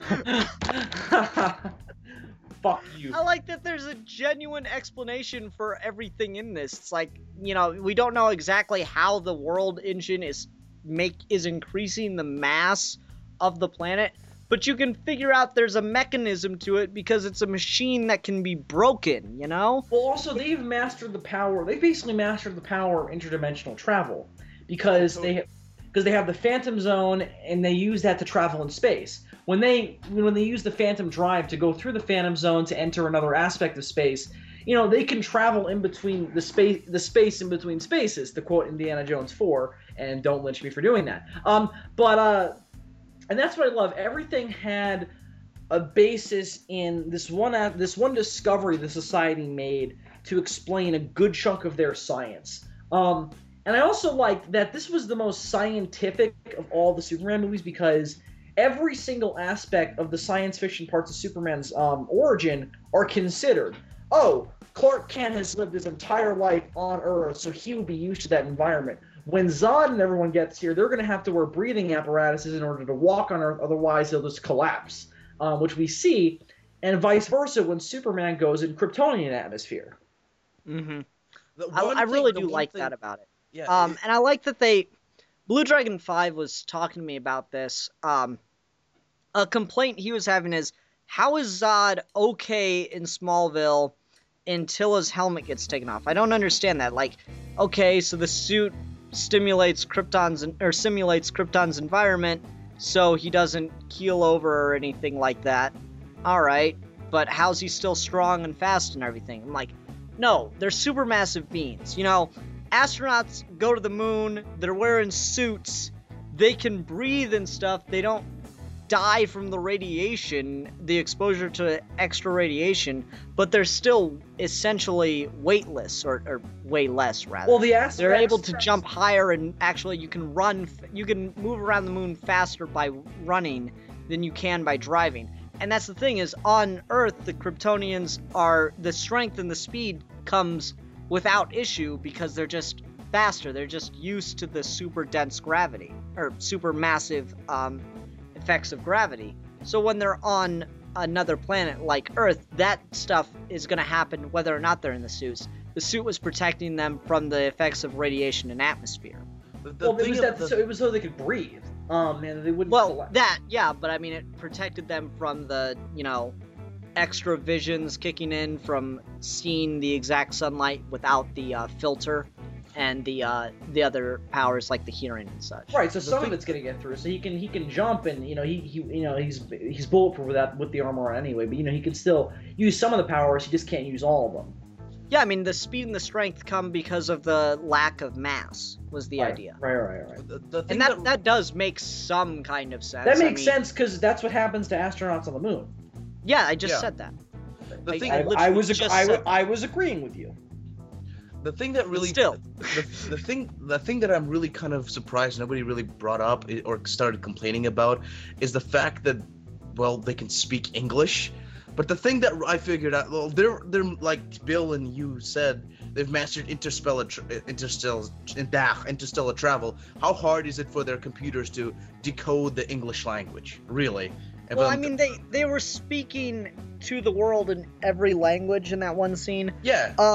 You know, that's just a trope of sci-fi, that we have a race of aliens that are super advanced and have, for all intents and purposes, never come into contact with humanity, but they look exactly like humans and they speak English. Oh no, they don't just look exactly like humans just because. It was really vaguely hit, like during Zod was explaining, oh, we have colonies all over the place and this ship kind of landed billions of trillions of years ago. I kind of thought like, oh really, you know, so basically humans are the descendants of Kryptonian, you know. No. The ship was only 20,000 years old. You're creating a whole host of evolutionary issues there. No. I mean, it's just Well, because they came after humanity was established, so they could have very easily learned English, really. no, but I mean, why would they be speaking it on Krypton? Well, I think the idea there is that they're translating it for us so we don't have to read subtitles. No, but I mean, still, it's just a trope of sci-fi. Yeah. Just everyone speaks English or whatever language the movie's coming out in. Everyone looks perfectly human. I mean, you know, as the doctor says, Time Lord. We came yes, first. thank you. As the doctor says, no, you look Time Lord. They came first. Fair enough, but I'm still, you know, if somebody wants to create a really good sci-fi movie, just create the movie that explains why that fucking works, please. Well, they sum it up in Power Rangers in one line. Earth isn't the only way Earth isn't the only planet where humans live, and then that's the explanation. Oh, perfect. Right? Doesn't that make so much sense? Yes. Even though Power Rangers is clearly the greatest science fiction film of where our people generation. can breathe on the moon and there's no gravitational difference, it makes so much sense. Dude, Yeah. it's the greatest sci-fi film of our generation. It's not a Yeah, film. totally. It's not a film, it's a TV show. It's the greatest sci-fi series of our generation. Doctor Who can suck it. Yeah, I know. Fuck Doctor Who. Fuck Star Trek in the ass with the Power Ranger dick. Totally. Oh, you fuckers! I hate you guys. You're like, You know what? oh. No, it's not a Power Ranger dick. It's the Pink Ranger with a pink strap on. Oh, you fucking bitch! I hate you. You Because guys- you were thinking it, you wanted to say it, right? With Yes. the morphing grid power inside of it. Oh, okay. But the thing that for me, I thought of like, oh well, they just have computers or they're intelligent enough to decode the English language. But that's not really a big problem for me. But the idea of like, oh, the panspermia idea was kind of interesting to me. But since you refuted that completely, never mind. Because Milan, every thought that you have is wrong. Milan, no, I really like the way you put that. Since you refuted that completely, never mind. Since you've proven me to be a complete idiot, never mind. Exactly. But let's get back Okay. to something with Cavill that I had to bring up because it was so weird. I don't know what it is with people that are choosing casting. I don't know what it is with casting directors and Superman, but all these guys kind of look alike. Was it just me, or when Cavill was playing, you know, teenage Clark Kent, where we see his father die, was it just me, or did he look a lot like Tom Welling? And then in that scene That was where Henry he, Cavill. yeah, I know, when he was playing the teenage Clark Kent before his father died, was it just me, or did he look a lot like Tom Welling? He did. Yeah, He did. a little bit. Yeah, but- yeah, and then Intentionally. there's the scene where he's in the Indian Ocean and he's fighting the, you know, other half of the world engine, and he looks up, and I swear to God, looks exactly like Christopher Reeve for like 5 frames. Well, they're kind of casting him based on the same character. Well, no, I mean, I'm just saying, like, the casting directors are really on with this shit because all Yeah. these guys look a lot alike. Well, there's millions Oh, of yeah, dollars. well, it's Superman. Well, there's millions of dollars dumped into it, so I would hope so. Yeah, Well, I'm just like, you'd think that you'd get like even Brandon Roth. I mean, he did still kind of look like Christopher Reeve. not really. You know, it's just it. Well, yes and no, not 100%, but with those glasses, yeah. No, I I actually don't think he know looked if more like Reeve without the glasses on. With the glasses on, I think he looked completely different. Well, whatever. Anyway, Fuck your shit. I don't know. These guys just.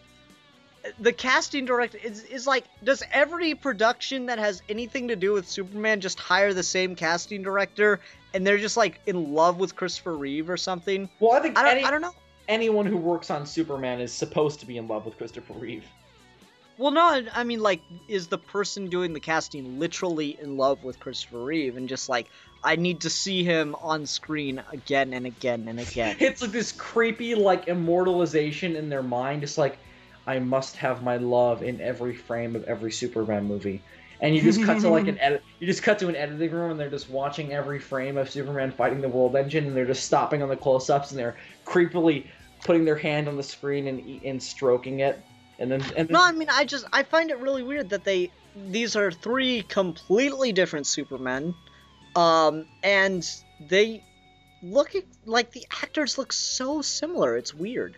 That's just something I noticed because he really looked like Christopher Reeve in that One World engine scene to me. I don't know. The weird thing is, I kind of I did so Christopher Reeve a little bit, but the thing is, I gotta mention the teenage kid who plays Clark Kent. He look, the young teenage Clark Kent. He looks so much like Brandon. What's the name of the guy who plays Henry Cavill. Henry Cavill. He looks so much like Henry Cavill. And maybe it's like his little brother or something because it's just like. No, it's not. Like, did you guys get a time machine or something or what? Yes, the doctor was the casting director. Did you like genetically engineer a little twin or something? Yes, when Henry Cavill was a kid, they knew they were one day going to cast him as Superman, so they made clones of him at certain points in his life, so that way they would grow up at certain intervals, so at this moment in time, they would be the perfect age to play these different parts of Superman's life. That was the intention, and it worked perfectly. Oh, totally. I agree. Kudos to you guys. You spent a couple $1 billion to make your Superman movie. You're really lucky. It's doing well at the box office, because if it didn't, you'd be fucked. Oh, totally. It's like, yeah, I honestly, I mean, if that, and I can't believe this is going to come out of my mouth, if that was the actual way in which Warner Brothers budgeted this movie, I would completely understand them deciding not to make any more DC movies if it flopped.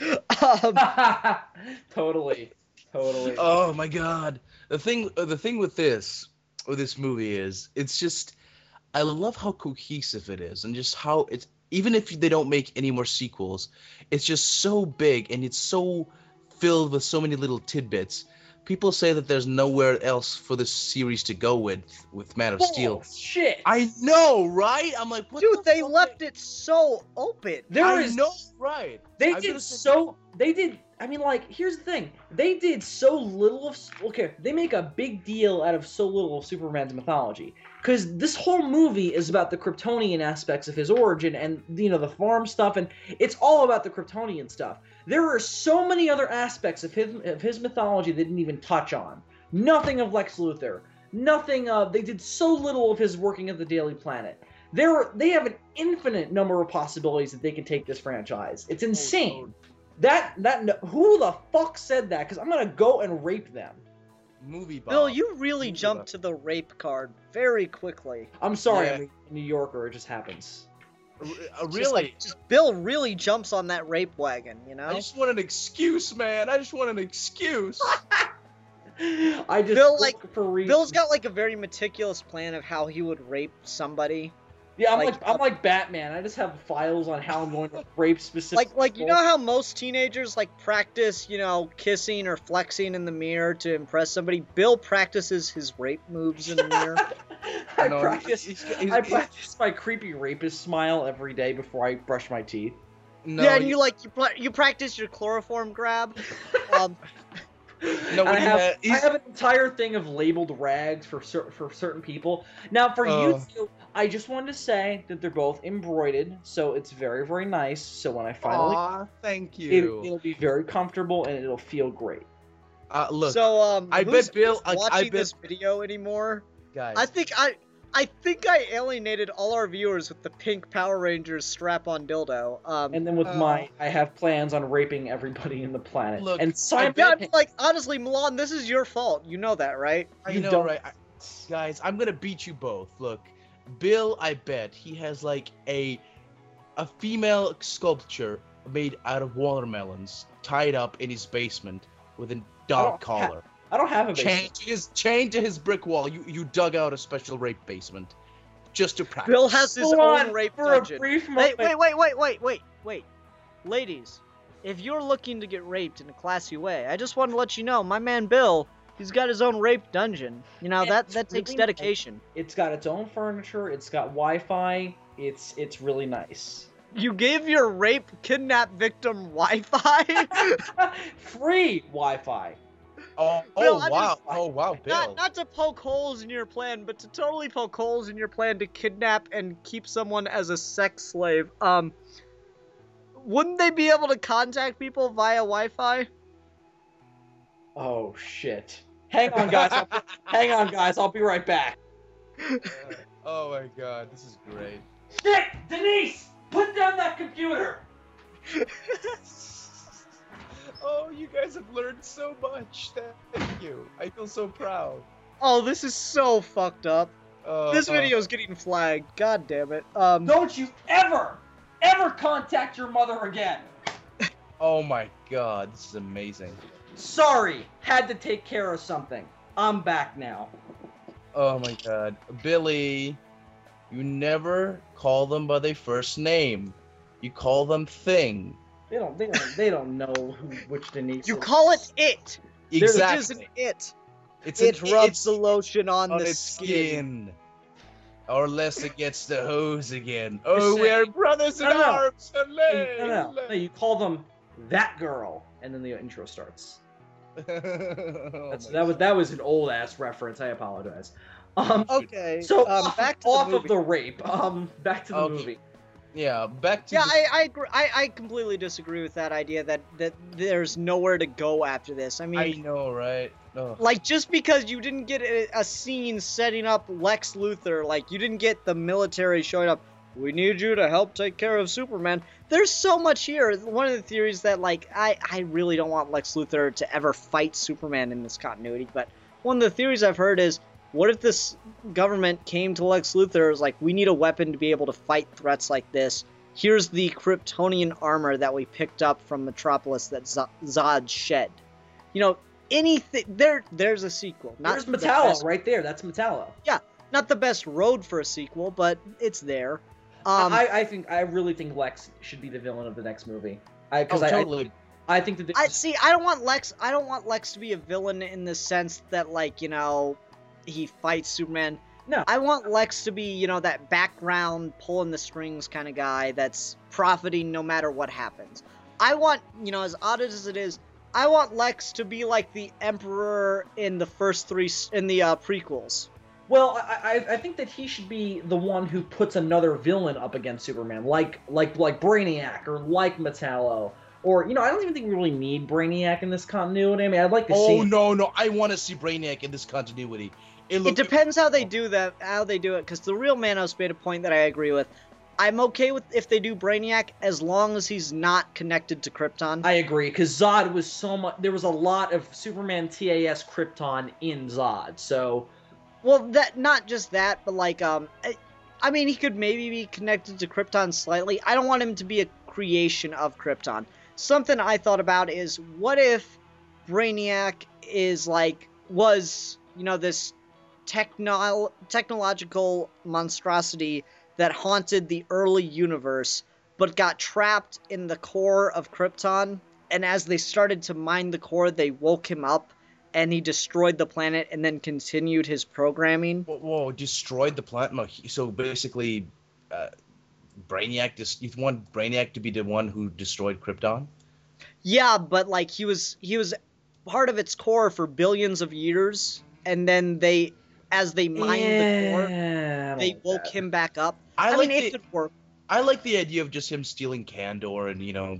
I like the idea of, you know, the only thing that led to Krypton's destruction was for the Kryptonians, that there was no other external force. Well, I mean, they would have started it. It would have been the same thing either way, but that's just one thing. If you want to connect Brainiac to Krypton, that can work, but I'm perfectly fine with Brainiac just being this, you know, this, like, legend of the universe that just travels everywhere and just destroys entire civilizations and solar systems. I agree with you, yeah. So, I want the Kandor, the bottle city of Kandor to show up, and I love Kandor. So, well, I mean, if he's concerned with, like, preserving but not destroying or something, or like preserving what's gonna destroy itself and destroying what he's already preserved, then yeah, that'd be fine. But problem is, how does he get Kandor if he's not responsible for the destruction of the planet as well? I don't think this is the continuity to do Kandor in any way. So I disagree. I like Kandor. I'm not saying I do. I don't think I don't. I mean, I like Candor too, but I don't think this is the continuity to put it in. I think it could work if you do it a certain Actually, way. you know, the more I'm thinking about it, I'm leaning with Bill here because, like I was saying, the whole point is that Krypton had its chance and their society died for a reason. You know, it's kind of like Jurassic Park. Yeah, the dinosaurs had their chance. Natural selection, bitch. The dinosaurs had their chance, because you see, God selected them for extinction. Sorry, I just had to throw on my Jeff Goldblum impression. It's really shitty. Yeah. One thing. Now that you mentioned God, people say like most atheists kind of say that there's an anti-evolutionary, pro-Christian influence in this film, and I don't really see it all that much. I don't see a pro. I mean, I love memes. I think Superman works best when he's a Jesus allegory, because I've made this argument before. Superman's better Jesus than Jesus. And there's a lot of that. There's a lot of biblical metaphor in this movie. Not biblical metaphor, just connection to the story of Jesus. I mean, Superman is 33 in this movie. Yeah, I like that. Other people cool. didn't. I thought it was. I really enjoyed the connections to the Christ allegory. I really liked it, and I like that he's a proactive character about it too. Yeah. I don't know. I like when Superman is a Jesus allegory, and at the same time, I don't see an anti-evolutionary slant to this, because I mean, how would that even come into play? I mean, actually, there's kind of a pro-evolutionary if you want to really finagle it, because one of the reasons Krypton died is because they took out natural selection. Exactly. If anything, it is pro-evolution, because it's all about chance. It's all about a child could become anything they want. Let the influence of life take them over instead of constructing a reason for everyone to be. You know what I mean? There shouldn't be a master planner putting all this together. Yeah, I mean, the Kryptonians took chance out of their evolutionary symptoms, or out of their biologic process, and as Zod said, the bloodlines led them to the destruction of their own planet. You know, he wanted to eliminate bloodlines, which is, entire branches of the race, because they led to the destruction of the Empire. And so, yeah, I mean, you're taking out free will, you're taking out chance and natural selection at that point. So I'd say there's a pro-evolutionary argument here. There's also it's really kind of vague. Also, to go against the pro-Christian thing, Zod kind of has a very religious line towards the beginning of the movie where they reveal that Kal-El is a natural-born child, where he says that's heresy. It's like, that's a scene. I wouldn't that's say a scene right out of Planet of the Apes. To be fair, heresy it does have a very religious connotation, but it can also mean just against the foundations of the society. It doesn't necessitate religiousness. Right, but again, I think that's to your point that, it's the whole foundation of the film's theme and the message is against the idea of religion. So, well, not against religion. It's not against religion, nor is it pro-religion. It kind of walks on, just a middle line here. Yeah, it's a secular. I've always resisted. One thing I did like is in the beginning of the movie, a question Clark or not the beginning of the movie, in one of the flashbacks, a question Clark asks that makes perfect sense for a boy of his age and of his ability to ask is, why did God do this to me? And then he finds out he's not human.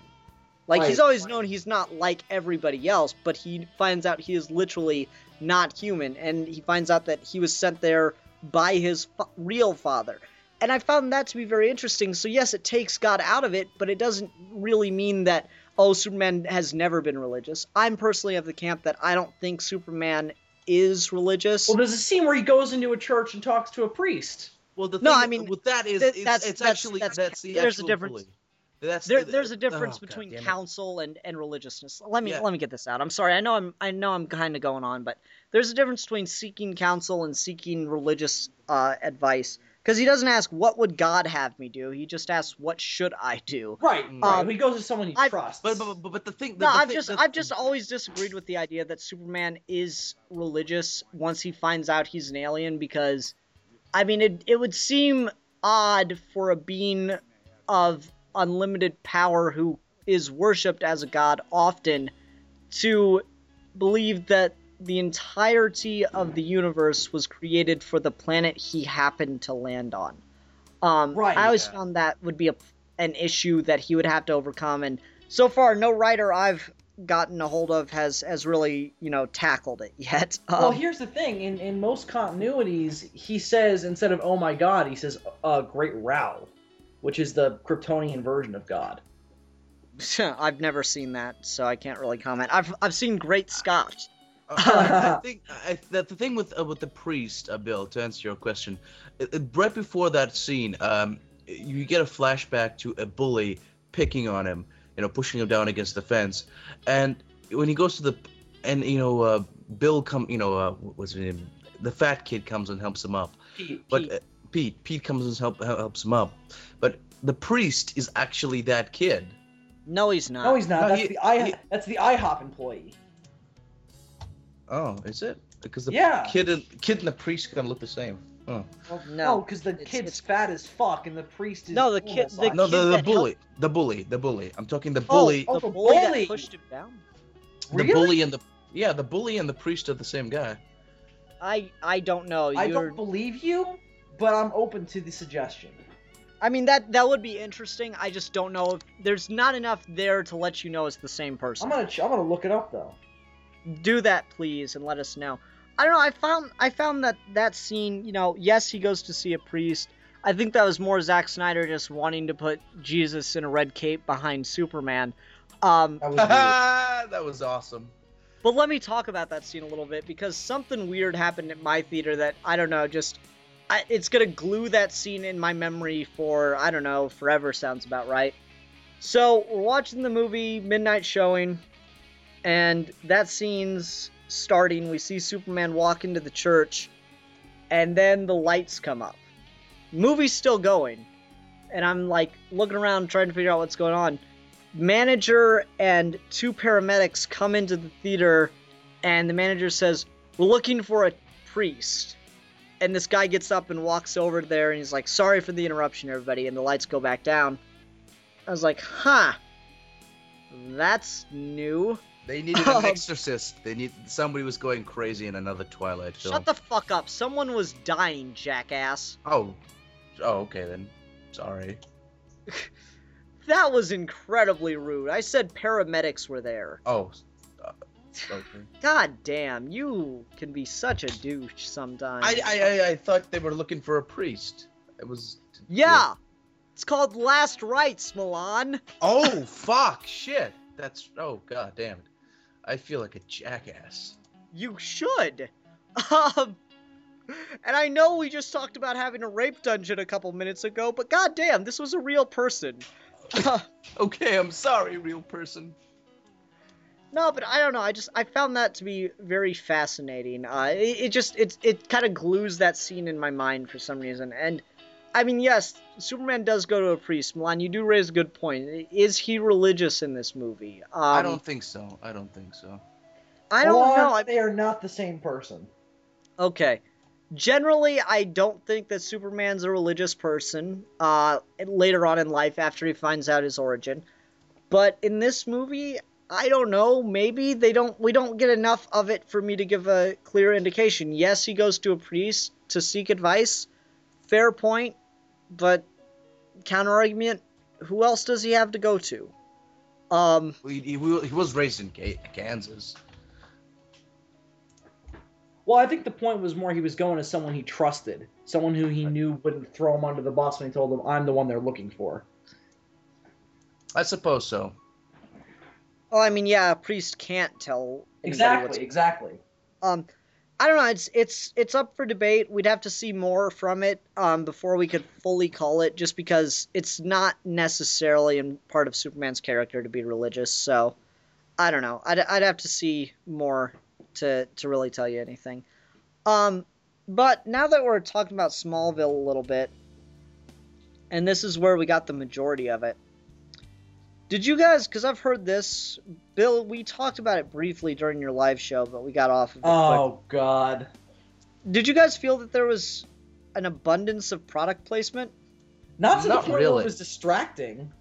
Not really. I didn't really see anything. I was like, I didn't see any Coca-Cola or anything like that. It was just like, hey, Well, there was IHOP, there was Nikon, there was Nokia, and there was Sears. Those were the ones I caught. And who the fuck advertises Sears nowadays? Apparently Sears. And like, I like that it wasn't like blatant, like, you know, Marvel, they do it tongue-in-cheek enough that it's okay. But, you know, personally for me, I enjoy product placement because I cannot stand, like, it is, you know, major pet peeve of mine to see someone drinking soda. Well, I like can when of they soda- make up brands. No, a can of soda named soda. You know, that drives me crazy. Or a can of beer labeled beer. Or when they go to a restaurant labeled burgers. You know? Yeah, That just drives me nuts because I'm like, oh my god, these are not real places or labels. XKCD, which is a webcomic, released a genius little thing. It's called brand identifiability. And all it was is like a picture, quote unquote, of a grocery store shelf. It's like how I would help people identify my brands. And it was just, everything was in white packages and just had the name of the product on it. So it was like bread, soda, beer. And it was like amongst all these other things that you couldn't really tell what it was. I thought it was brilliant. that's funny enough. That's actually how poor people marketing works in Australia. It's just white packaging with stuff on it saying, "Okay, this is bread." And What once kind again, of we bread? prove that Australia is nothing more than a prison camp. Well, it is. I mean, Yeah, exactly. Shit, it is. It is. Exactly. No, I mean, I enjoyed the product placement in this because it's just in the background and it makes it feel more realistic to me. Particularly Yeah. because Oh, I thought every IHOP- single piece of product placement, except for the Nokia phone, is destroyed. Well, that and also there are characters that it kind of informs, like Pete and Clark's mother, who works at Sears. Yeah. And The then thing Pete is, works at IHOP. the thing is, I've psychologically conditioned myself to not notice ads, but I did realize, oh wait, those are real ads. I can't really see them, but I know they're real. They're the blurry, colorful shapes that I can only see them as are ads. So yes, that adds another layer of realism to Smallville. Well, I don't know, like, you see Clark get thrown into the Sears, and you see him get thrown into the IHOP, and you see Lois Lane's Nokia, god damn it, Nokia, yeah. Nikon, Oh. damn it. Oh. You see Lois Lane's Nikon camera get shattered by that robot, and you see, like, then the only other time you see a product placement that I caught was when one of the soldiers is on a Nokia. Which, I mean, I suppose the military would get the phones made out of adamantium. Also, who the fuck uses Nokias anymore? No, but you cannot break one. That's true. I defy you to break a Nokia. I will okay. do it. I'll do it. Okay. No, you don't understand. Wolverine's claws are made out of tiny Nokia phones. Oh, is this just a fact? Like, it's indisputable? Dude, like, there are memes of people, like, dropping Nokia phones, and, like, it's funny. There's one who's, like, he drops the Nokia phone into the toilet, and it breaks the toilet bowl. Like, it just falls straight off. So The things are, like, giant metal bricks. with electronics on the inside. So what exactly do we have? What else do we have to cover? I don't know, I've heard people complain about the product placement, and I actually enjoy product placement when it's done believably. I don't think it's a big deal. It's all in the background. There's no I scene haven't of noticed Superman it really. getting up from behind the table and be like, drink Coke. That would be hilarious, though, if someone... No, that's what I need to see in a movie again, like Wayne's World, where a guy just gets up, it's like, I don't want to be part of a... Or, like, you know, it's my voice, and it's the voice of a younger generation. I just need to see someone blatantly sell to me again, please. The thing about the IHOP, I thought it was a fake shop because I'm like, what is this? What is this IHOP? It's like a thing from. But it's international. International House of Pancakes, Milan. We don't have that here in Australia. But how do you not have it? It's international. I don't know. And it's a House of Pancakes. I know, right? If I knew there was an IHOP in Australia, I would have found it by now, and I would have died of diabetes. I'm gonna find one. You can find anything on the internet. I'm gonna find an Australian IHOP. Said I would have died of diabetes by now. Yeah, I would have. It's a house of pancakes, and I'm Russian, and we love our pancakes. Apparently, Russian people like pancakes. Everybody. Yes. That's the kind of information you get only on Geeky Gentlemen. There are a lot of IHOPs in Australia. Well, I don't know. Maybe they don't. Find one in Sydney, and Milan has to go make a video eating pancakes in an IHOP. Yep. IHOP, Sydney, New South Wales. Milan, you have to go out there, you have to get on a bus and go to this IHOP at 2 in the morning and make a video while you eat 24 hours a day. Some of them are. Are they? I thought they closed at like 11. No, some IHOPs are open 24 hours a day. Awesome. You have to go to IHOP and make a video while eating pancakes. Okay, I can do that. Do it! And you have to talk about disturbing things while pancakes, preferably while sitting next to a family that you do not know. See, when I put the hole in the pancakes, I just imagined the giant cock of Henry Cavill going inside of the pancakes and greeting me like the morning sun. No, but all right. So the only thing we really haven't gotten on to, that's like major scenes in the movie, was the fight in Smallville. Because yeah, I mean, I will give the fight in Metropolis and all the collateral damage the fact that, you know, like I said, they aren't in buildings with people in them very clearly.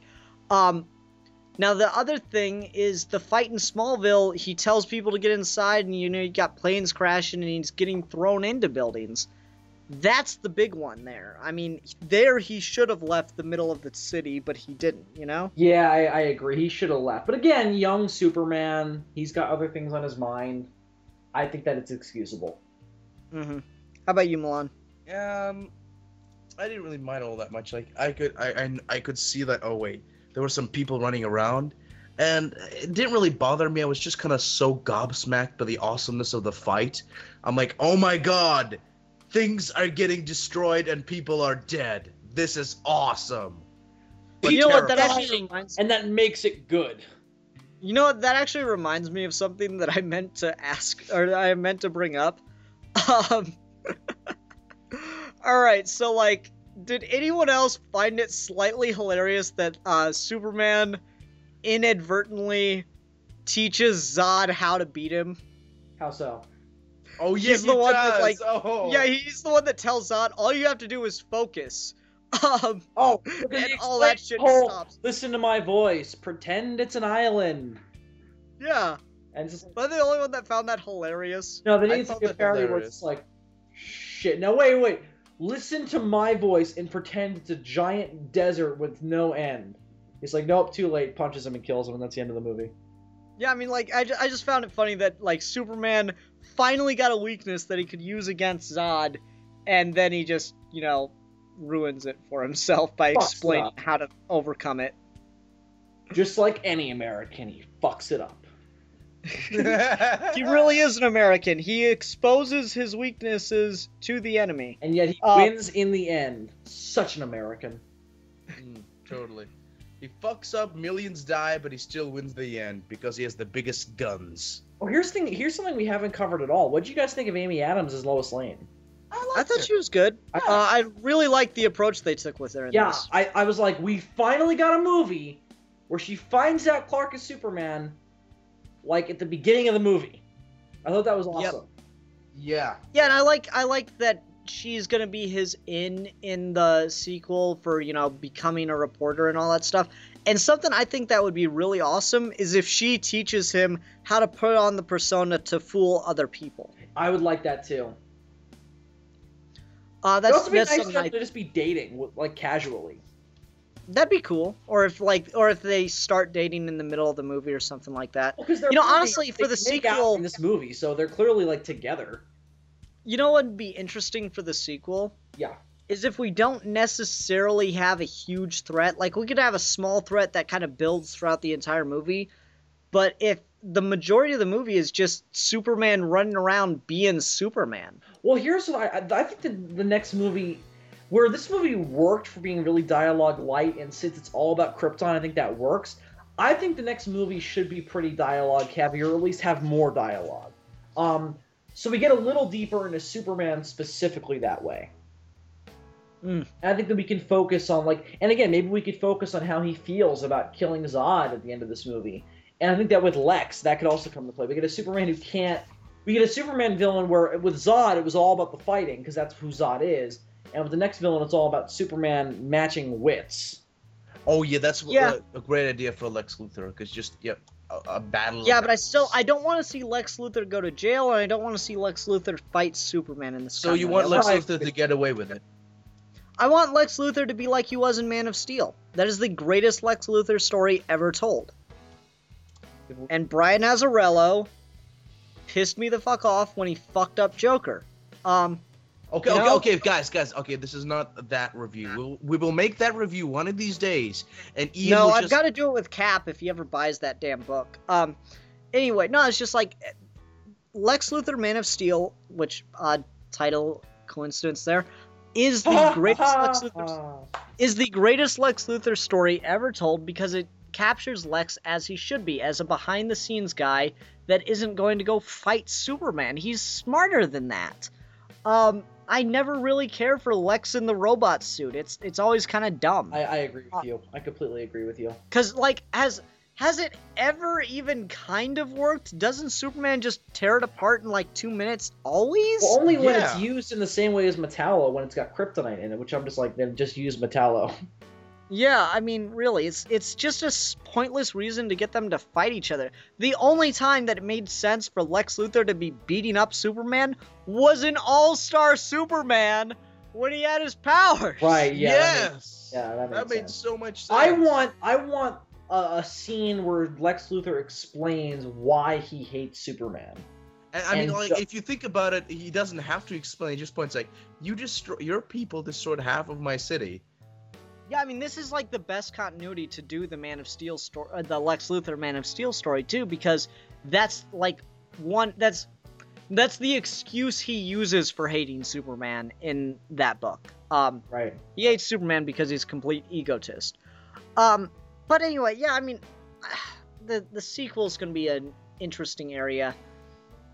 I have one last thing. Go ahead. There's one thought I had on it, and I wanted to get your guys' opinion. What if the sequel ends with him dying at Doomsday's hands? Oh, no. Okay. No. Why? No. Thank you. Because it's just like, it's such a waste of, oh, here's Superman, so much potential. Oh, no, he's dead. Not in the Yeah, but like second. the third movie would be The Return. Not in the second movie. I think we need. I think we need a movie continuing to build him becoming Superman. Because again, I don't think he's Superman. Yeah, no, Bill, that's what I'm saying though. He becomes Superman by the middle of the movie. What if it's like over a longer time frame than we're used to? Because I don't know. Like I think if like the first half of the movie is just him being Superman, and we're building this Doomsday whatever plot in the background during that part. And then the whole second half of the movie is him dealing with the Doomsday problem and then dying at the end of it after defeating the monster. I think that'd be a really interesting second movie. Maybe if they ever make a fourth film, maybe there, and we can... I don't think a fourth one, but like... Even the third, I think that would work. Yeah, the third one, but Well, I mean, at that point you're getting into, what's-his-face's, hold on. Kasaishi 2003's kind of premise for a Justice League movie it starts with Batman and Wonder Woman trying to avenge the death of Superman. I'm not aware of this, so. Oh, it's one of the best fan films ever made. Watch it now. I have actually. It's actually really good. Yeah. The guy, the very Bill, You will shit your pants when I tell you this. No, I won't. The very first one, Superman Doomsday, was made in Movie Maker. When you go see it and you remember me saying that, you're going to shit your pants. Oh wait, there we go. Anyway. Let me just bring up an amusing thing about this movie, since we're getting into sequels now. Let me just bring up one last amusing thing about Man of Steel. You know that girl, Jenny? Yeah. Very obviously supposed to be Jimmy Olsen as a female. Not really. No, that's who she's supposed to be. Because it was this. Why? Because it was this huge thing before the movie came out. Was that Yeah, was? but like, dude, they don't even call her Jenny. And Olsen. exactly. And Jenny. let me explain why. Because of that huge outcry, they cut out every single time they called her. They said Olsen. Why does that matter? Like, No, I don't care. It's funny. Jimmy Olsen is such a non-character to me. No, I agree with you. I just thought it was funny. Because it's something I noticed when I was watching it. I was like, oh, they cut out all the stuff where they say Olsen. You know, one thing I did hear that, like, I don't get people sometimes is, like, there's that scene where she's trapped underneath the rubble and, you know, Perry White and what's-his-face are trying to get her out, and I'm just like, I don't know why I should care. Because she's a human being and she's about to die? I don't think you need to meet the person to care about them, you know, not dying. I know, yeah, that's the thing. Like, oh my god, you fucking sociopath. Well, the idea is that we haven't built up an attachment to that character. Yeah, I mean, even if you think about it, like, obviously this movie makes 9/11 look like fucking a walk in the park, and don't guys ever say that on a recording, please. I mean, I'm not the first person to do that. I mean, buildings start falling down, and that's why I thought, oh my god, I can't believe they're doing this in an American film. And it's like, I mean, yeah, that is a fair point. No one really brought it up in Avengers either. It's just like, you know, fucking everything is blowing up or collapsing. This would be a huge tragedy. Oh, yeah. You know? Yeah, totally. And there's people trapped in the... phrasing is important, by the way. But I get where you're 9/11 looked like a walk in the park. They were pussies for thinking 9/11 was bad. No, I'm not making light of 9/11. I'm just saying kind of this were. is a. I even wasn't. Even if it wasn't intentional, you kind of were. I wasn't. I know you had. Juan, just say sorry. Juan, just say you didn't mean it. Goddamn. Okay, I did not mean any offense. I did not mean to upset any New Yorkers or anyone who was in that horrible tragedy. I'm just saying. Thank you. Okay, no, this movie. Milan, now jerk off onto your microphone. I'll do that later. Shut up.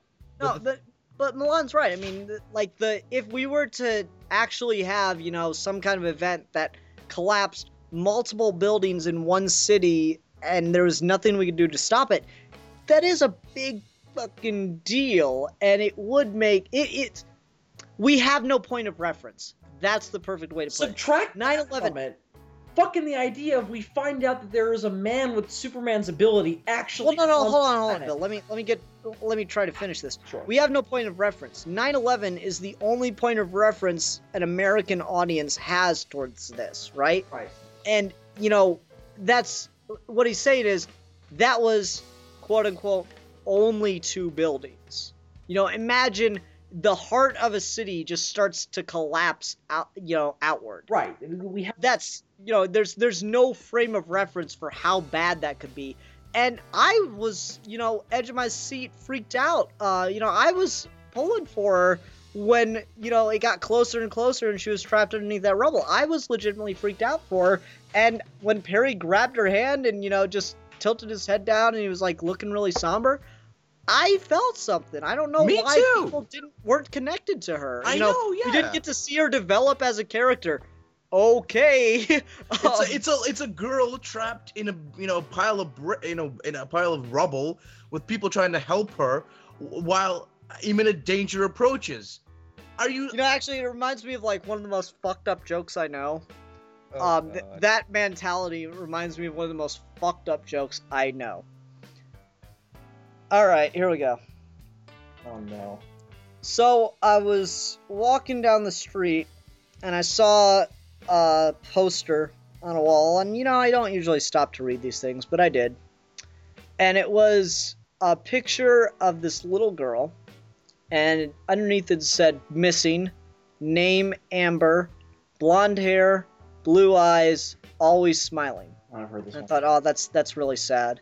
So I kept walking down the street, and then I see a van. I decided to, I'm just a little alert, so I look in the back, and I see this little girl, and she looks almost identical to that picture, and she's got blonde hair and blue eyes, but you know me, I'm cautious. I didn't want to do something wrong, but this girl, she had duct tape over her mouth, and that's when I realized, oh, no, she's not smiling, so I walked away.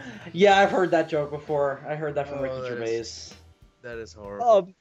Yeah, I mean, it's that same kind of mentality. It's like, oh, well, I didn't know the girl. Well, that's still fucked up. Well, what it does, I what mean, it yeah. ends up doing is showing the collateral damage that this isn't Transformers where everything just explodes and we have no consequences for it. Yeah, I mean that's what I People are mean. dying, and you get to sit there and watch it happen. Those I know. those soldiers are dying. These people's houses are getting thrown to shit.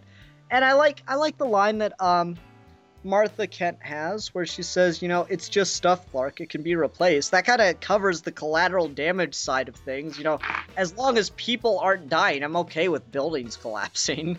Right, exactly. That's the thing. thing. Fight later. That's what I thought. Well, that's what I meant when I said this movie has so much balls.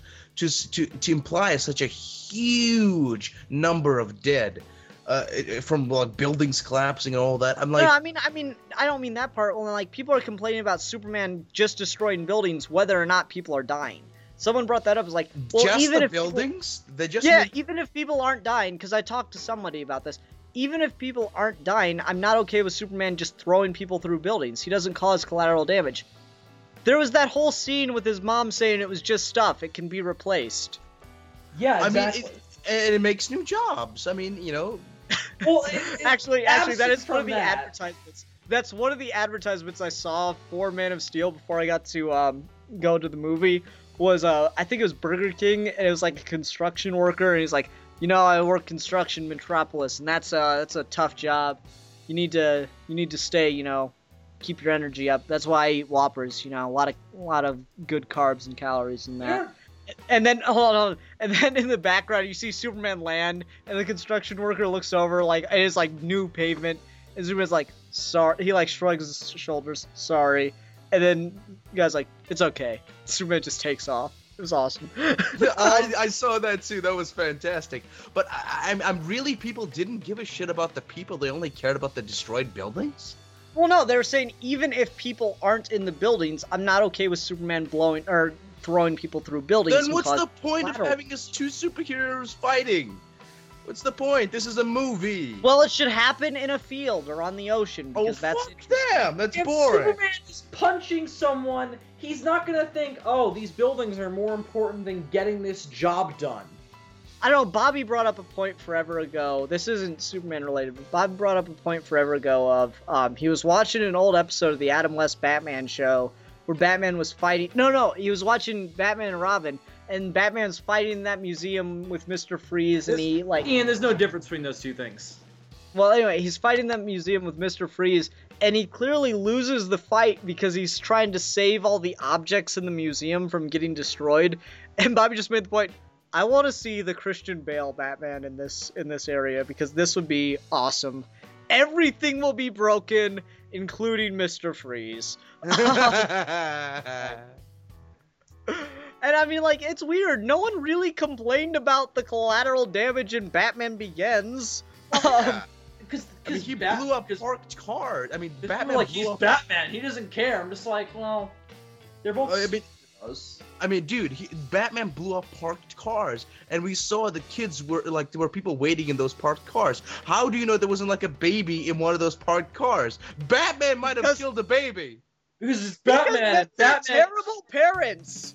And I mean, who leaves a child in a parked car? In Gotham City. You know what? I'm going to say this. If you leave a child in a parked car, and that car blows up because a superhero is riding an armored motorcycle, and your child dies, That's your fault. That's not the superhero's fault. That is clearly your fault. You live in a city where a madman in clown makeup is killing people at random and blowing shit the fuck up. Then yeah, you know what? Fuck it. You deserve to have your child die for leaving them in a car like that. That was irresponsible parenting. Listen, Totally. hang on, I must say a disclaimer. For anyone who has their children died in parked cars because of superheroes and clown makeup, the views of Sid Part 2 do not reflect those of this here at Geeky Gentleman. Just saying. Whoa, wait, you said superheroes and clown makeup, so there's some sort of situation where people die in a parked car just because of clown makeup? Sentient clown makeup! Oh, sentient I don't know, I always clown thought- makeup. Clown makeup. I always thought that in Gotham City, I'm pretty sure there's like a 5-day waiting period before you can get clown makeup. Like a background check and everything. Probably before you can buy a purple suit. Speaking of which, do you know how expensive purple suits are? I really feel bad for the Joker when Batman beats the fuck out of him and throws him in the mud. That shit's expensive. He makes it. He makes it custom. Still, that's even more expensive then. True. Oh, well, all he has to do is like stab a rich couple in an alley and just take their money. And then we have a crappy Batman movie. Yeah. What do you mean crappy? I don't like Batman 89. Poorly plotted Batman movie. No, crappy Batman movie. I don't No, know. it's visually good. It saves itself with the visuals. Right. So how long have we been recording? We're at 2:11, but there's one other thing about Man of Steel I wanted to talk about. So, a lot of people mentioned the I don't know if this is the right term, but the overuse of the overimportance of the military in this movie. And I disagree with that idea. I thought they were used very effectively in this. Oh yeah, totally. I mean, it's not like they were jacking off of the military like Michael Bay does in the Transformers movie. It wasn't like, yeah, totally, we're gonna go out, we're gonna fucking kill They those. were a little bit. But I'll say this. No, not really. They were they were professionals, and it's funny how all the like little cameos like Hamilton and the Sergeant Rose, I think he was named Rose something. They basically. Do you mean Hamilton? Do you mean Hamilton, or do you mean Carol Ferris? Carol, both of them. They actually. Carol Ferris made a cameo in this movie? Yeah, she's the one that says Superman's hot. That's a clever reference. Okay. I like the fact that I was so sad, like when Hamilton fell into the Phantom Zone. I was so sad, like, oh, Hamilton's dead. Like, that's how good these actors are. They're just like inconsequential scene, well, not inconsequential, but very limited screen time, and they still make you care about them. Even the I tiny. really like that look that Hamilton gave when he figured out that all you had to do was rotate the ship a little bit and the key would go in perfectly. I've been. Maybe it's because I was playing Sheep Raider recently and I've been doing that look a lot to solve the goddamn puzzles. I'm like, oh, that's how you do it. And then it works perfectly. I'm so sad that Hamilton died. I would have liked to seen him in the sequel, or maybe he's just in the Phantom Zone. Who knows? That'd be neat if Superman, because actually that's something that people have brought up, that like there's no Fortress of Solitude in this movie. Well, Technically Superman there is. clearly is hanging his cape somewhere by the end of it. What do you mean He's there's no clearly- Fortress of Solitude in this movie? Yes, there is. It's that ship. That's what it's Yeah, but really they- supposed to be Bill, they crashed the ship. They destroyed it. in the Arctic. No, Bill, You- Zod clearly says if you destroy this ship, you destroy Krypton, and Superman destroys the ship. And so he destroyed. That's the You ship know they were what using I've now. realized? You know what I just realized? That when that scene happened, when Superman first found that ship in the ice, it was just like these pods of Kryptonian babies.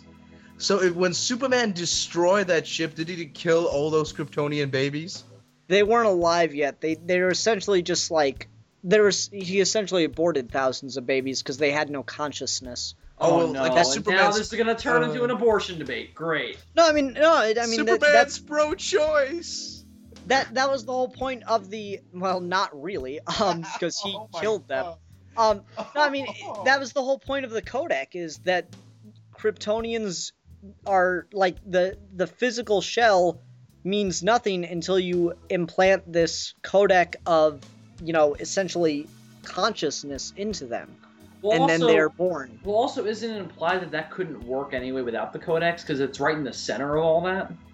Yeah, So that was the whole point. right. You know what? It's funny. It's when I first saw that, I'm like, oh my god, is this like a cruise ship? Are those dead babies in Superman's spaceship? And I'm like, no.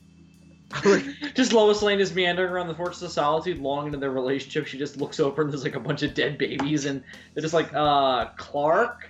And here's my pile of dead babies, Lois. I was like, oh wow. Oh, I know. Dead No, I mean- Oh my god, the dead baby Ferrari joke. Actually, let me get to what I was trying to talk about. God, not that joke. What's the Anyway. What's the difference between a Ferrari and a pile of dead babies? I don't have a Ferrari in my garage. My favorite dead baby joke. Oh. No, actually, my favorite is how do you make a dead baby float? Oh, you drown it? No. You get 1 scoop of ice cream, a blender.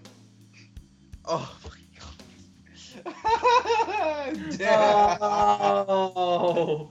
So you gotta think about that one for a minute, but then it hits you. Oh. Yep. You know what? I think we should start to wrap up because we have just evolved. I'm working on it. There's one other thing I dead wanted to baby talk about. jokes. There's a thing I wanted to talk about, Mr. I'm the one that is responsible for the dead baby jokes. Anyway, Fair enough. so like people are saying there's no Fortress of Solitude, but there's that line at the end where Superman says, "You're trying to find out where I'm hiding where I hang my cape." Right. So clearly there's like he's got something still. Yeah, it's And all- that means maybe he's going to be able to re-access the Phantom Zone later. I don't know. I just found that interesting. He's also got the entire consciousness of Krypton inside of his body, so. Well, accessing it's another thing. Right, well, as long as he has Kryptonian technology.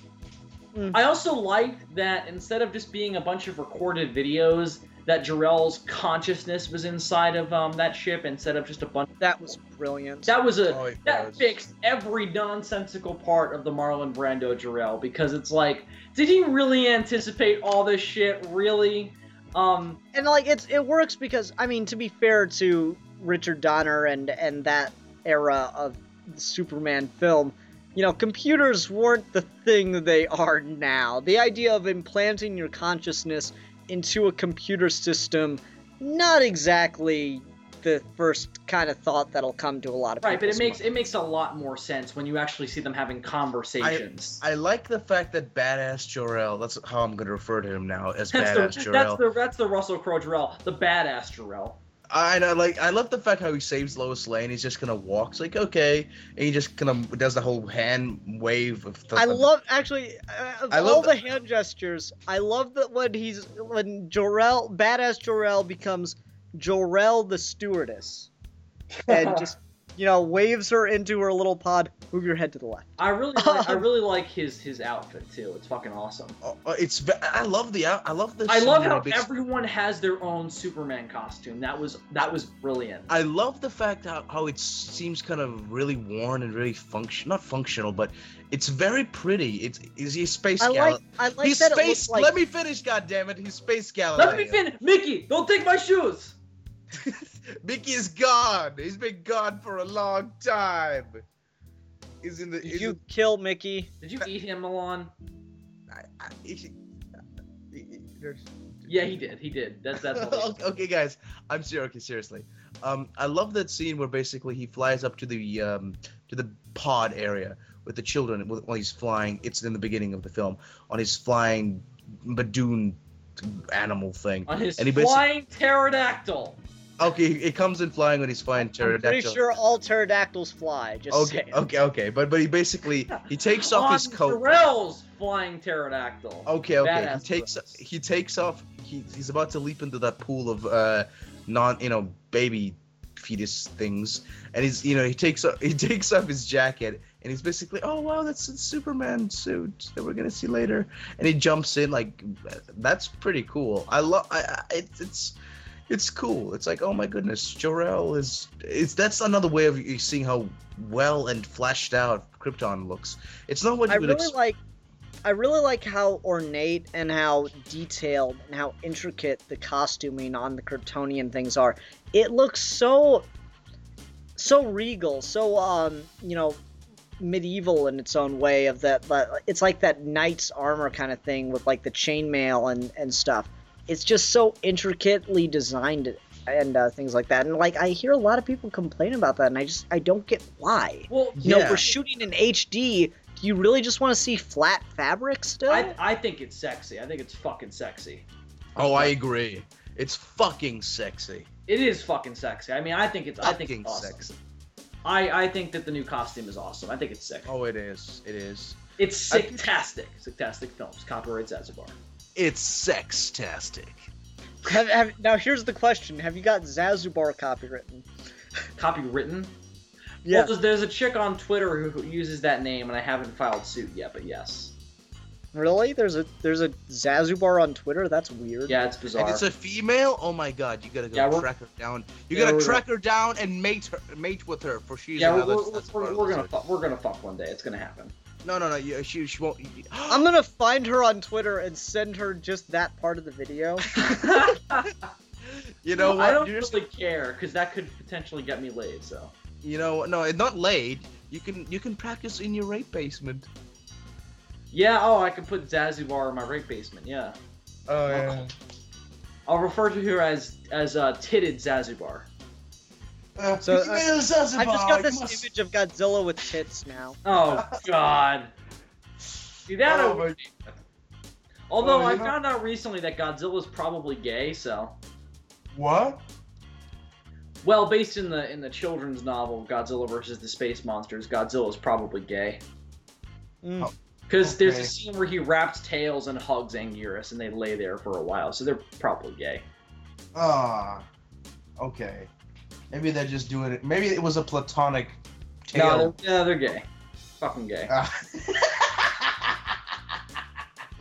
How does it feel, Sasserbot? I don't care. Oh, okay. Well, I don't like Godzilla for his sexuality. I watch him because he's awesome. Okay. Then if he's gay, Bill's just mad he can't have Godzilla's babies. Little bit. And Minya is his adopted son, so. Okay, well, all right. I'm all out of things that I wanted to bring up. How about you, Bill? We've analyzed every scene of this movie, so I'm good. Okay. Go on. Anything? Okay, one, I gotta say, this is a fantastic film. Completely, fully whole, fully realized, magnificent. All you haters out there, I'm gonna steep to that level. Yes, this is a great film. You may have your differing opinions, but just let you know they are completely wrong. For we are right in all things. You better believe it. You come over here, Milan Jeftic, gonna show you what's what. Okay, I'm gonna give this movie 5 Superman symbols out of 5. Oh, you generic fuck. Fine, 5 symbols of hope out of 5. Okay, that's acceptable. I'm gonna give it 5 IHOP stacks of pancakes out of 5.